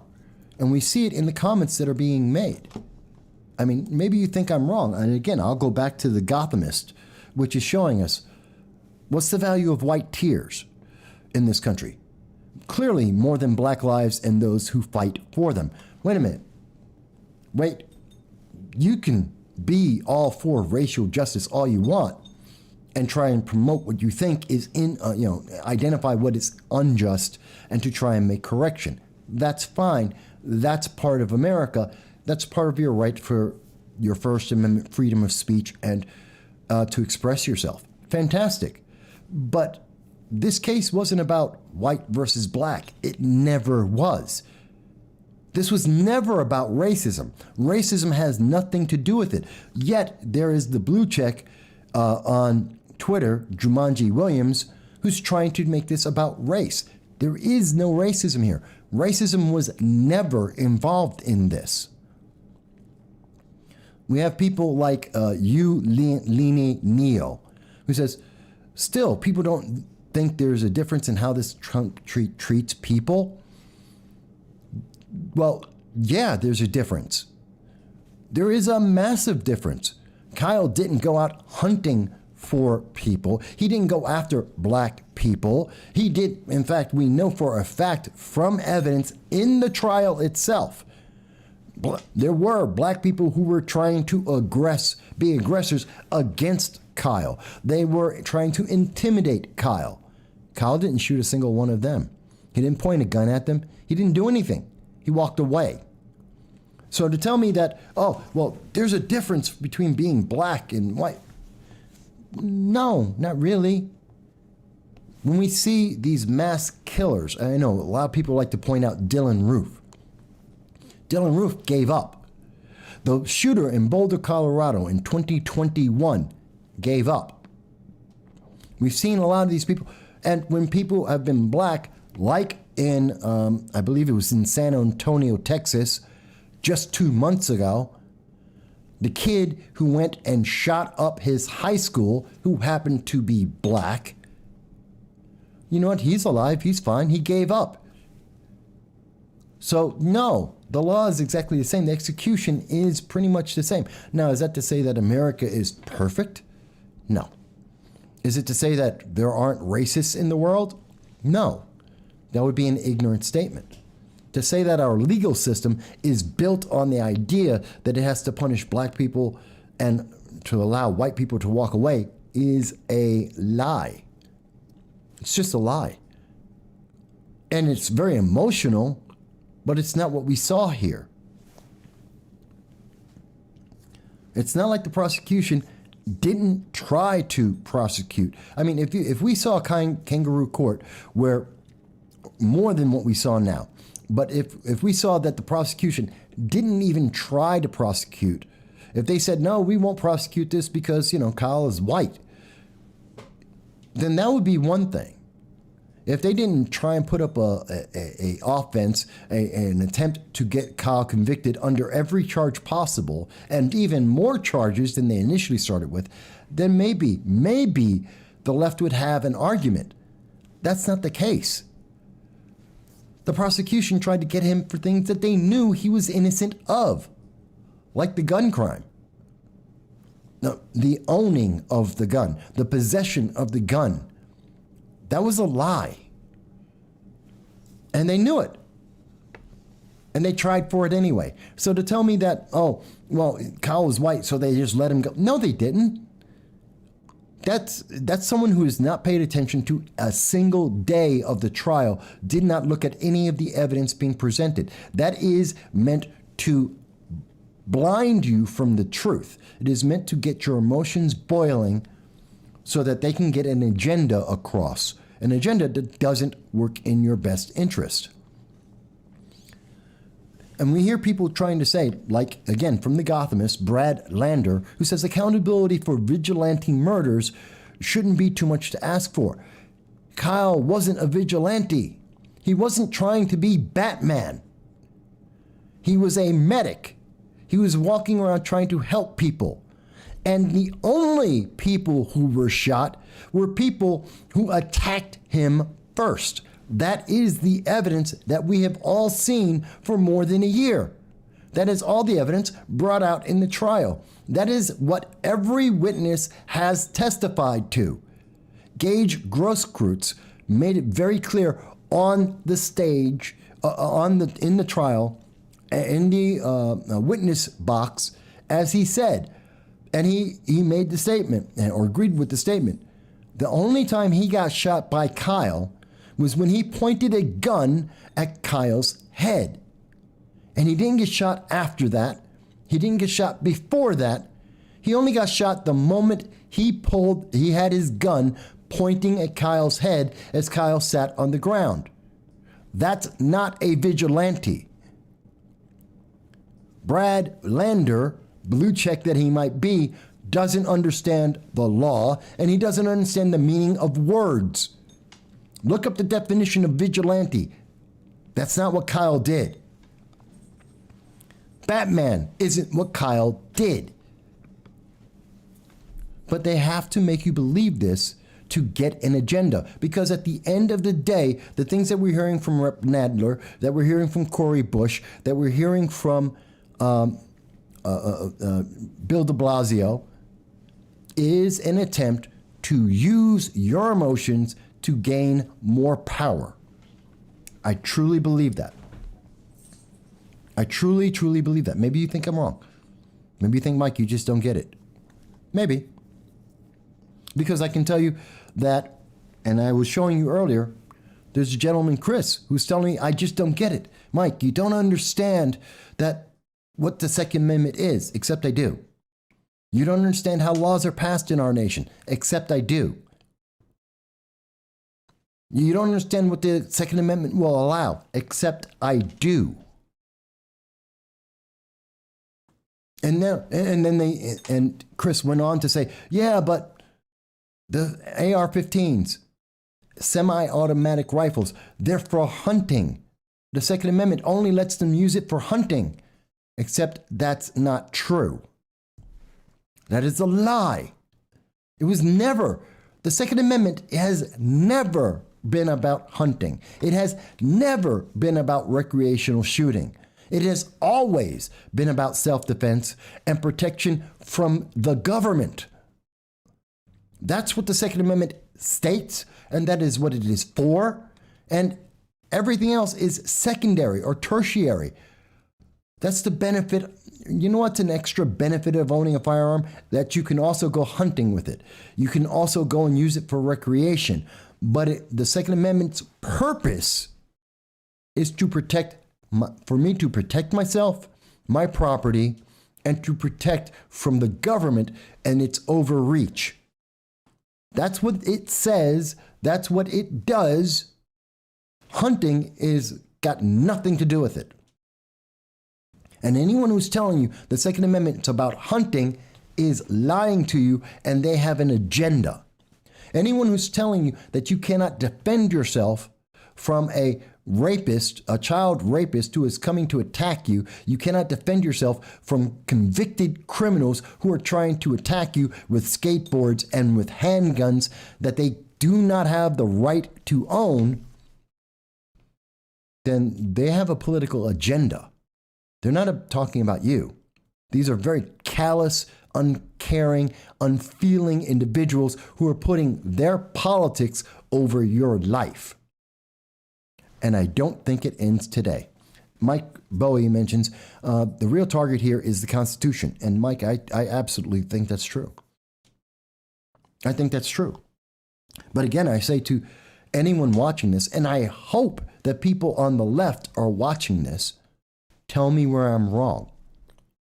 Because you're being filled with the people on the left, the people who watch CNN, who watch MSNBC, and believe them, while a small portion of the public that are being lied to, that are being used, they are tools of a political agenda. And if they think I'm wrong, I hope that they pay attention to this. What happened just now? They froze me for a second. Okay. But I hope that you understand you're being used as a tool for a political agenda, and that agenda does not advance your safety. If we look at what the left is saying here, as we listen to Jerry Nadler, we listen to the people, the ACLU, they would rather see you die. That's insane. That is insane. Maybe you think I'm wrong. Maybe you think I misunderstand. I'm more than happy to hear what you believe. Tell me how I've got it wrong. Let me show you. I want to show you something. So I was on 4 hours ago, I was on Facebook. And on Facebook, I put out justice prevailed, though prosecutorial misconduct, far left intimidation, and news media misrepresentation tried really hard. This is good for America, that those groups failed. But now every gun owner must be aware as progressives come after the Second Amendment as punishment. This is what I believe. You may disagree. And what I see is the comments that are here. That's scary is that to read that the leftists take on these places like Salon or Huffington Post because the facts are not relevant to them. Scott mentioned that, oh, this was the only way that it could go. And I said, well, the only way that it should have gone. But many progressives, like those at Salon, like those at Huffington Post, like the Young Turks, wanted it to be different. And you have to ask yourself, why did they want it different? What is it that they're willing to get? What do they want? They're willing to trade your right to self-defense. They're willing to trade the Second Amendment. And what are they asking for in exchange of that? Your dependence on government? Your submission to their ideas of intersectionality, gender identity politics, their ideas about race and sexual preferences, none of which actually help you. All of it requiring that the government, that a couple of elites elected to government have all decisions on your life. You don't get to choose your life, they do. That's terrifying, folks. I think that's terrifying. And I know the internet overlords have been messing with the feed, but I have to ask, this is terrifying. And I'm more than happy, 607-242-1582. You don't agree with me, call in. Or leave a comment.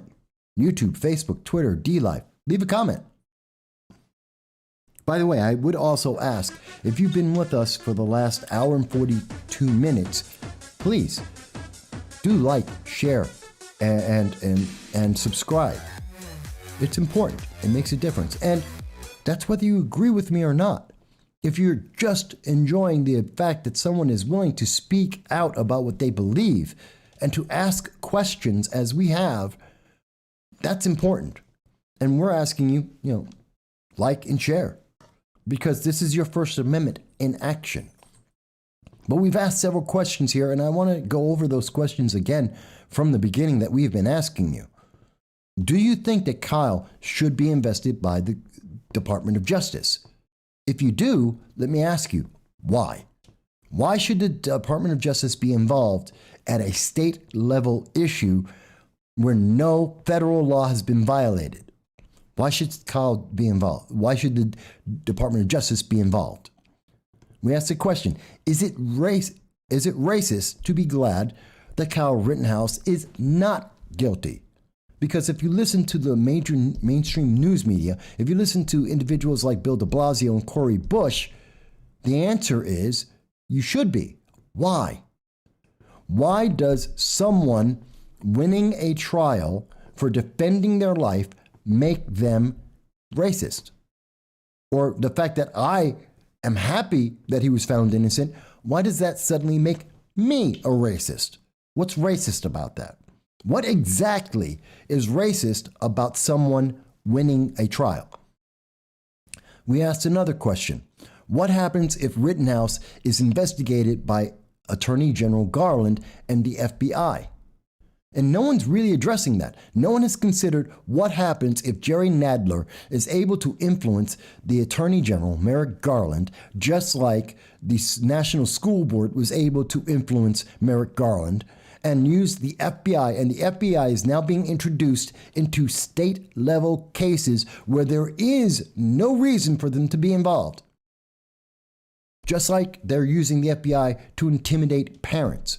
It's meant to deny you your Second Amendment rights, to deny you the desire to have a firearm, to protect your property, to protect your family.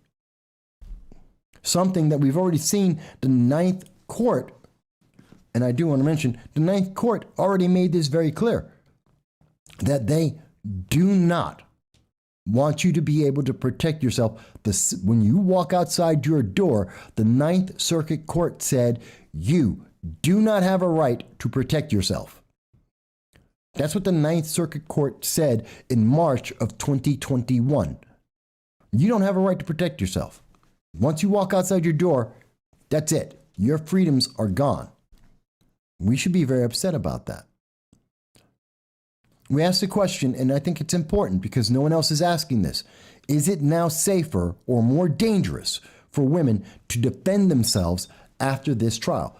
Do women feel like that if they defend themselves against someone attacking them and they use a firearm to defend their lives, do they think that they're better off or worse off? Do they think the ACLU is going to step in to save them, or are they going to throw them to the wolves? Do women feel like Mayor de Blasio, Jerry Nadler, that Merrick Garland and the FBI, that the FBI is going to come after the women for defending themselves, or are they going to support them?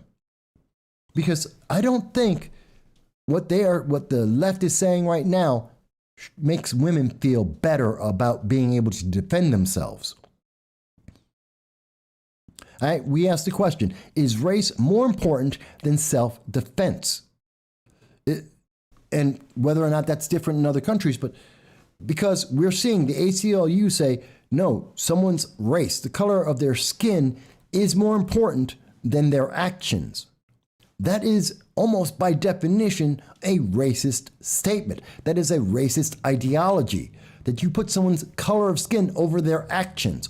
Martin Luther King celebrated the character of individuals, what they did, not the color they were born with. Malcolm X supported people's actions, not the color of their skins, if you take his full life into context. He was talking about people's character, about their actions, regardless of whether they were black or white. He denounced black people and people of color that failed just as much as he said that about whites. He believed your character is important.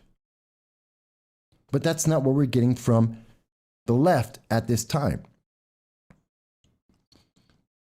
Jeremiah mentions the Second Amendment is about making sure we have a check against tyrants, an armed country against invaders, self-defense, and providing for yourself and family. That's what the founding documents state. I agree. But that's not what they want you to believe right now. And there are a lot of people who don't realize that. Again, I will show you. Chris, responding to me on Twitter, does not understand what his Second Amendment rights are. He believes in the lie that is being said by some on the left and the major news media, that the Second Amendment's about hunting. It's a lie. That's never been true. Oh, you don't have a right to own certain types of firearms. That is a lie. That only became true after 1934 and really didn't take the form that we see now until 1968. That is a lie.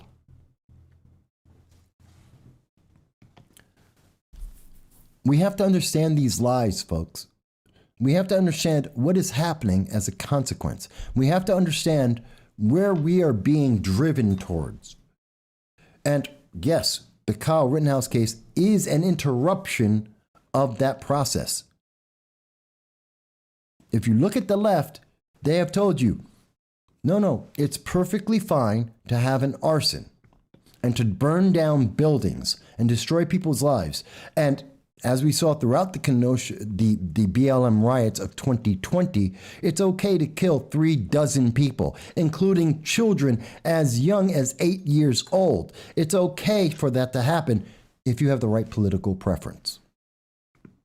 That's what they've told us. If you have the right politics, You can kill people, you can destroy property, you can end people's businesses, disrupt the economy. It's perfectly fine if you have the right political ideology. That's authoritarianism. That's terrorism. That's tyrannical.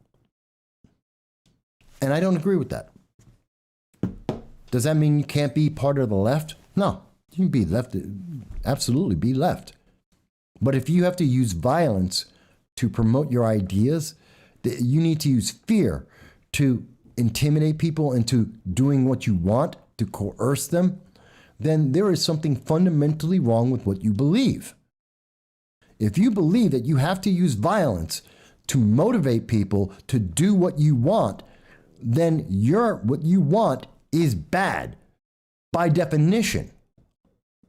If you need to have a riot and you have to destroy property, like in Rochester, New York, as members of Progressive Leaders of Tomorrow did. When Plot went to Rochester, they committed riots. They attacked people as they sat and ate for dinner. Just one of many examples of what we have seen. And we are told by the major news media and elected officials that's okay. You can attack people for having dinner because you have the right political ideology. That is a problem. And that's what was on trial with the Rittenhouse case, I believe. That is the consequence of it. That was the intention of it. And the only thing that didn't go along with the plans of the left about this was the outcome. Because 12 people sat down, looked at the evidence, looked at the law, and said, no, the race ideology is not superior to individual rights and freedoms. Intersectionality, gender identity politics do not supersede your freedoms under the Constitution in America.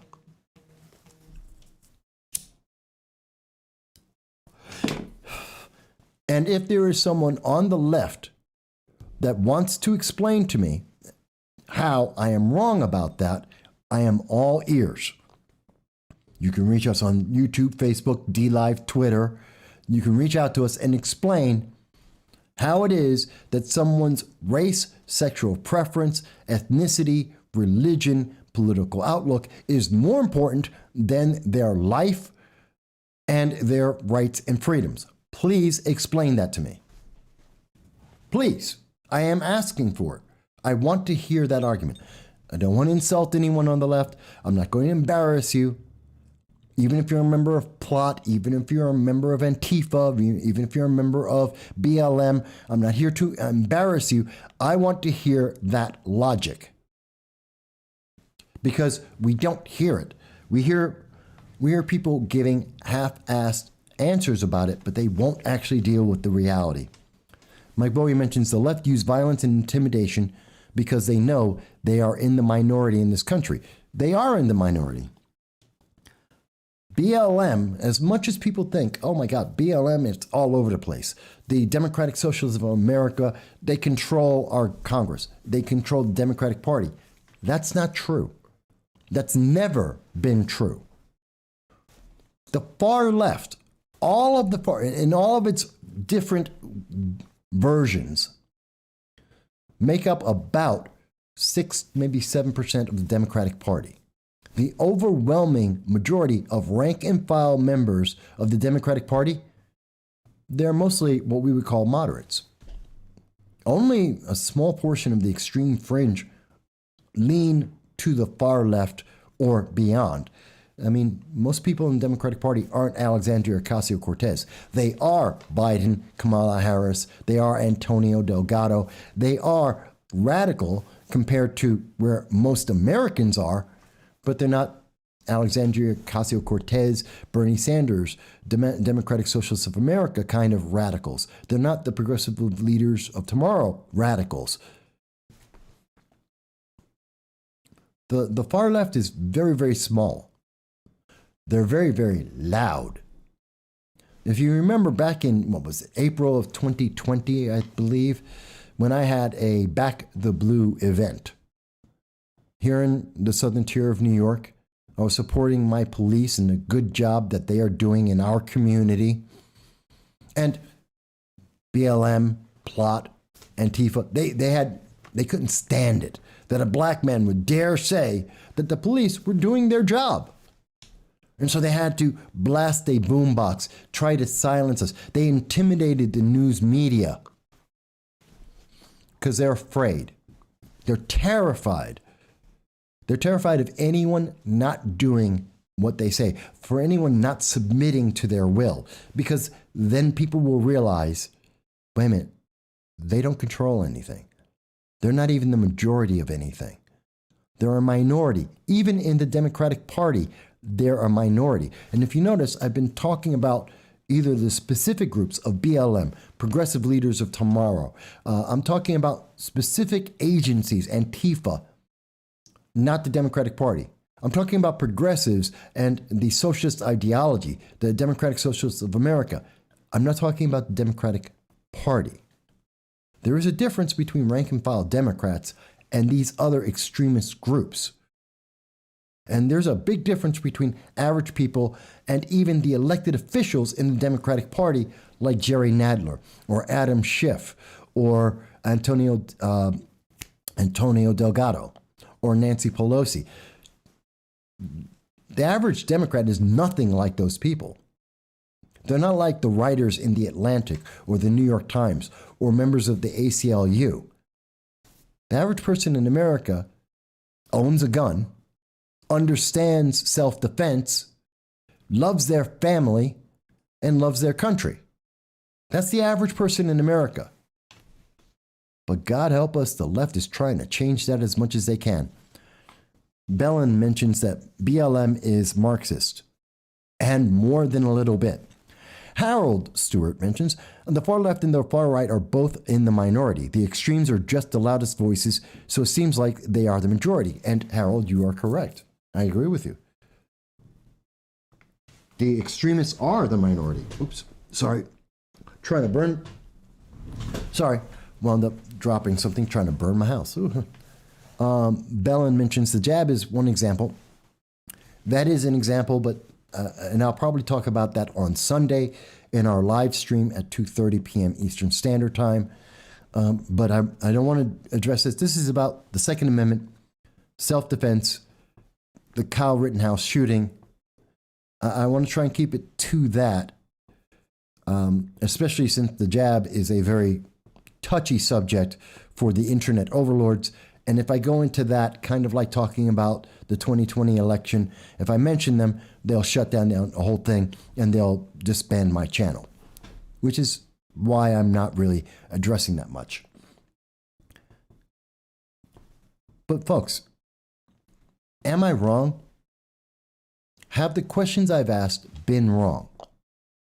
Are they inaccurate? Are the conclusions I am making based on the evidence that I have shown you, the evidence that we saw in the Rittenhouse trial, and what I'm speaking about with what we see with A.G. Garland and what he has done? Am I wrong? Have I missed something? Am I fundamentally not understanding? Is the far left correct in some way? Because I don't see it. And I don't think people who have watched this program, who have made comments, who have called in, the people who are watching, people on Twitter, people on watching social media, and the regular major news media do not agree. I do not believe people agree. Again, I'll go back to this. When the average American looks at a arson, I do not believe they think it's mostly peaceful. They do not agree with that. You're watching an arson. That's not mostly peaceful, and the American people know it. It's one of the reasons why the dislike button no longer exists, because the internet overlords don't want to hear your voice. They want you to submit. And the result, their reaction to the Kyle Rittenhouse case, I think, is a bald, bold, wide open example and statement about the fact that they don't care about your rights. They don't care about your freedom. They don't care about your life. They care about your submission. They want you to be a subservient serf, a peasant, a peon. They want you to be under their beck and control. And that's why they have the reaction they're having. That's why they want the FBI to investigate on something that has nothing to do with the FBI, that has been correctly adjudicated by a jury of 12 individuals in a courtroom, even as the prosecutor violated the Constitution and was just abhorrent. Yes, Bellin, I do think that the far left is terrified. I think that they are absolutely scared. That's why you may have heard. It was just, 2 weeks ago, that the far left, BLM of New York City, is threatening to have riots because 600 police officers might be rehired. And they want to have riots. Well, isn't that why we have the police in the first place? To stop those riots? It's more of a reason why we should have police, not less. We were told, defund the police. There'll be less crime. There's more crime. There's more reasons why you need to defend yourself.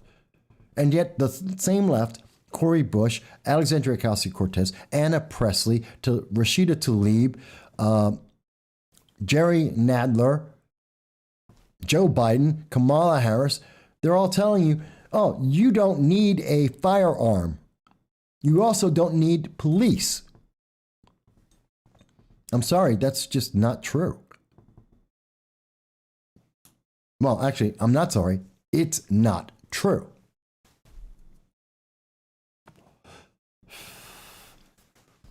My God, the internet overlords hate what I am talking about right now. They are actively trying to stop this program. They are trying to delay this so that you will not pay attention to the details, so that you will not hear this, and to give your own opinion. And again, your opinion is yours. I'm not asking you to agree with me. I am not asking anyone to join the Republican Party or the Conservative Party or the Libertarian Party. I'm not telling you should be a Democrat or a progressive. I'm not telling you what to make as your choices. I'm not telling you that you should think I'm right. I'm asking questions. I'm presenting the evidence, and I'm walking through the logical conclusions. Because the logical conclusion coming from the left right now is you should be unarmed, you should be defenseless, and you should be subservient. And if there's anyone on the left that disagrees with that assessment, if they think I'm wrong and that isn't the consequences of what's happening right now as we listen to the ACLU, we listen to The Atlantic, we listen to Jerry Nadler. If you think I'm wrong, comment, call in. Because I don't think this is over.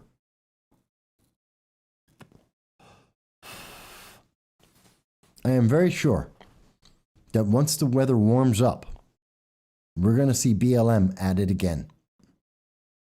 As we get into the 2022 midterm elections, this is only going to get worse. You know, I was watching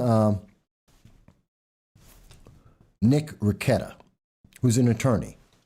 He has a YouTube channel, Ricetta Law. And he made an interesting statement.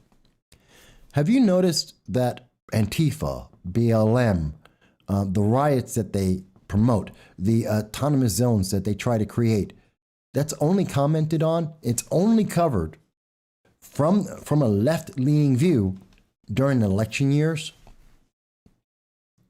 2022, we're going to see riots again from the left. We're going to hear Antifa trying to commit more riots again once the weather gets warmer and as we get into the 2022 election.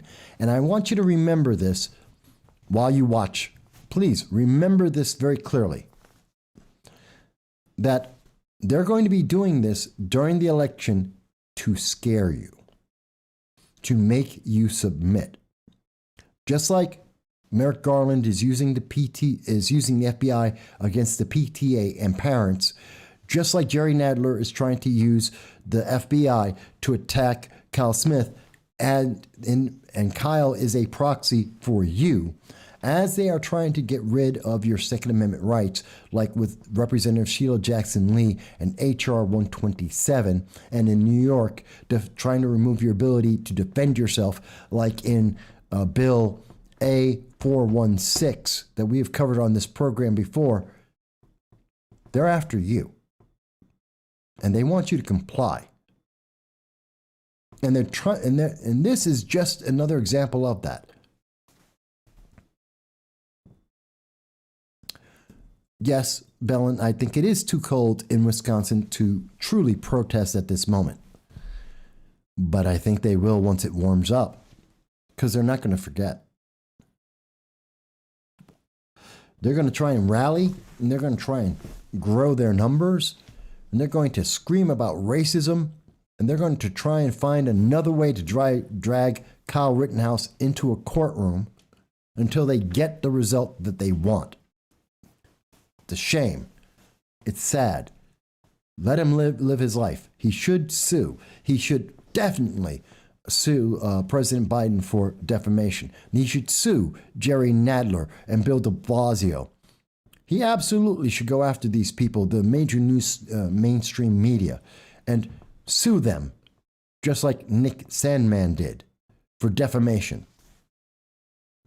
And when he does, and those trials go on, you're going to see Antifa and Progressive Leaders of Tomorrow and BLM and Citizen Action and Indivisible New York and all those other names for the same small 6% of Democrats that are out there. That same splinter faction of radical ideology, they're going to scream their heads off.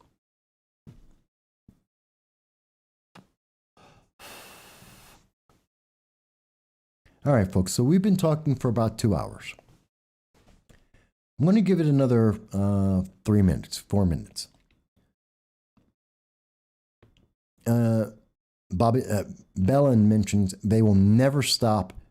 It's a life or a death struggle for them. It is. Because if America says Kyle Rittenhouse was defending himself, they lose power.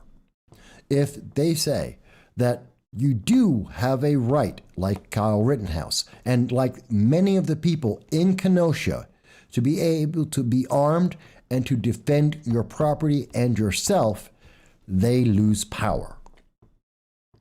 If we support and if we believe in the Second Amendment, if we believe in self-defense, if we believe in our Constitution, the far left, the progressives, the socialists lose their power. And they don't want to lose their power. Yeah, Mike, I think it was a good conversation. I thank everyone who called in. I do thank everyone who's left a message and left a comment. I think it's important. I hope people shared this. I hope that I really, really hope that members of the left, especially the far left, watch this and think about what I have been saying. Think about the questions we asked throughout this program. You don't have to necessarily agree. I want you to think about it and think about the consequences of this. I guarantee you, everyone who's center right in this nation, which is the overwhelming majority of people, already are thinking about this. What kind of nation do you want to transform America into? What kind of change do you want to make? What do you really want America to be? Do you want it to be a nation where we cannot defend ourselves, we cannot speak, we cannot do anything unless it is pre-approved by the government? Is that really a nation you want to live in? And for those members of the left who are saying, yes, that's really what I want you to think about this as well. Look at the immigration, both legal and illegal, for the United States versus any other country in the world. Everyone who believes what the left believes, what the far left believes, in socialism, in communism, and you not having the right to defend yourself.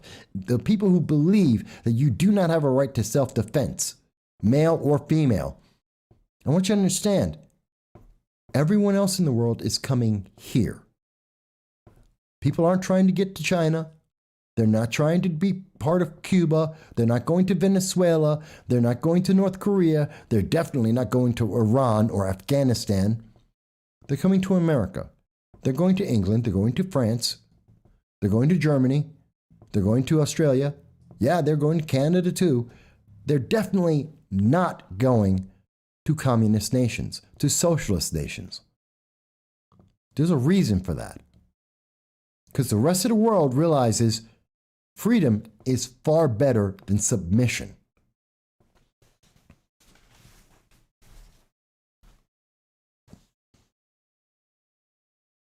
Defendemus?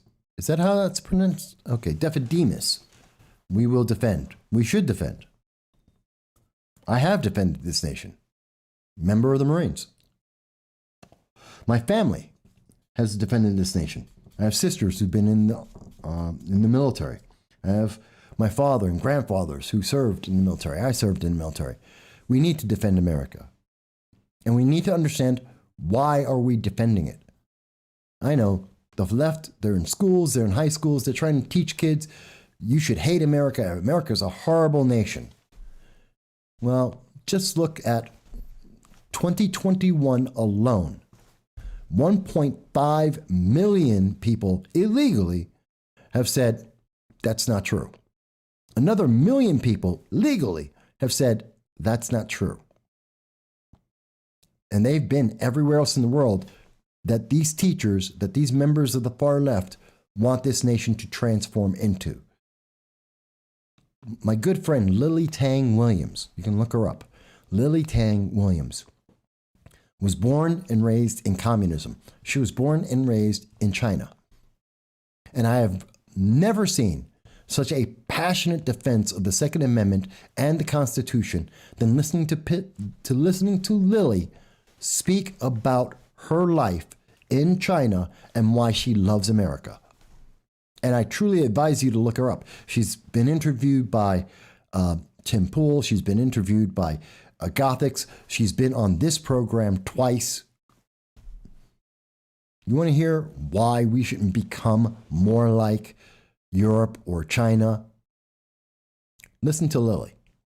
If you don't believe me, listen to Lily. Bellin says, I was in the Army. Congratulations. Thank you. I'm glad you're back home. I hope you didn't have a bad tour. I hope it was a good tour for you. Jeremiah mentions elections seem to be known as riot and race relations season. They do now. They weren't always, but they are now. All right, folks. We've been on. It's a Friday night. I wasn't planning to do this, but I am enjoying this, and I am enjoying speaking with you. Please do consider, like, share, subscribe. It does make a difference. We do want to hit 1,000 views, 1,000 subscribers by the end of the year, if it is at all possible. It helps the program. It helps getting your voice out, whatever it may be.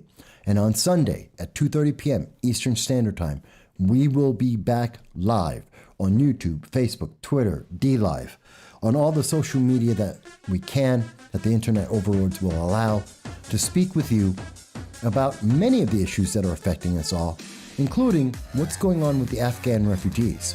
Just as a hint, a heads up, we just saw Secretary Mayorkas. He was talking about the Afghan refugees, and I don't think most people have been paying attention to that. You may be surprised what we know. You're very welcome, Bellin, for the information and for me sharing my thoughts. I thank you for sharing yours as well. I thank Jeremiah, Mike Bowie. I want to thank John Cordisco, Harold Stewart. I want to thank Jason, Rome 2.0, Agent Black from overseas across the pond, Mavis and Wheels, because I did see you, Wheels, and so many others for taking the time to be with us today. We We look forward to seeing your comments in the description. We'll have links to everything that we've talked about. And most of all, I want you to be safe. I want you to be well. And I look forward to seeing you on Sunday. Thank you, folks.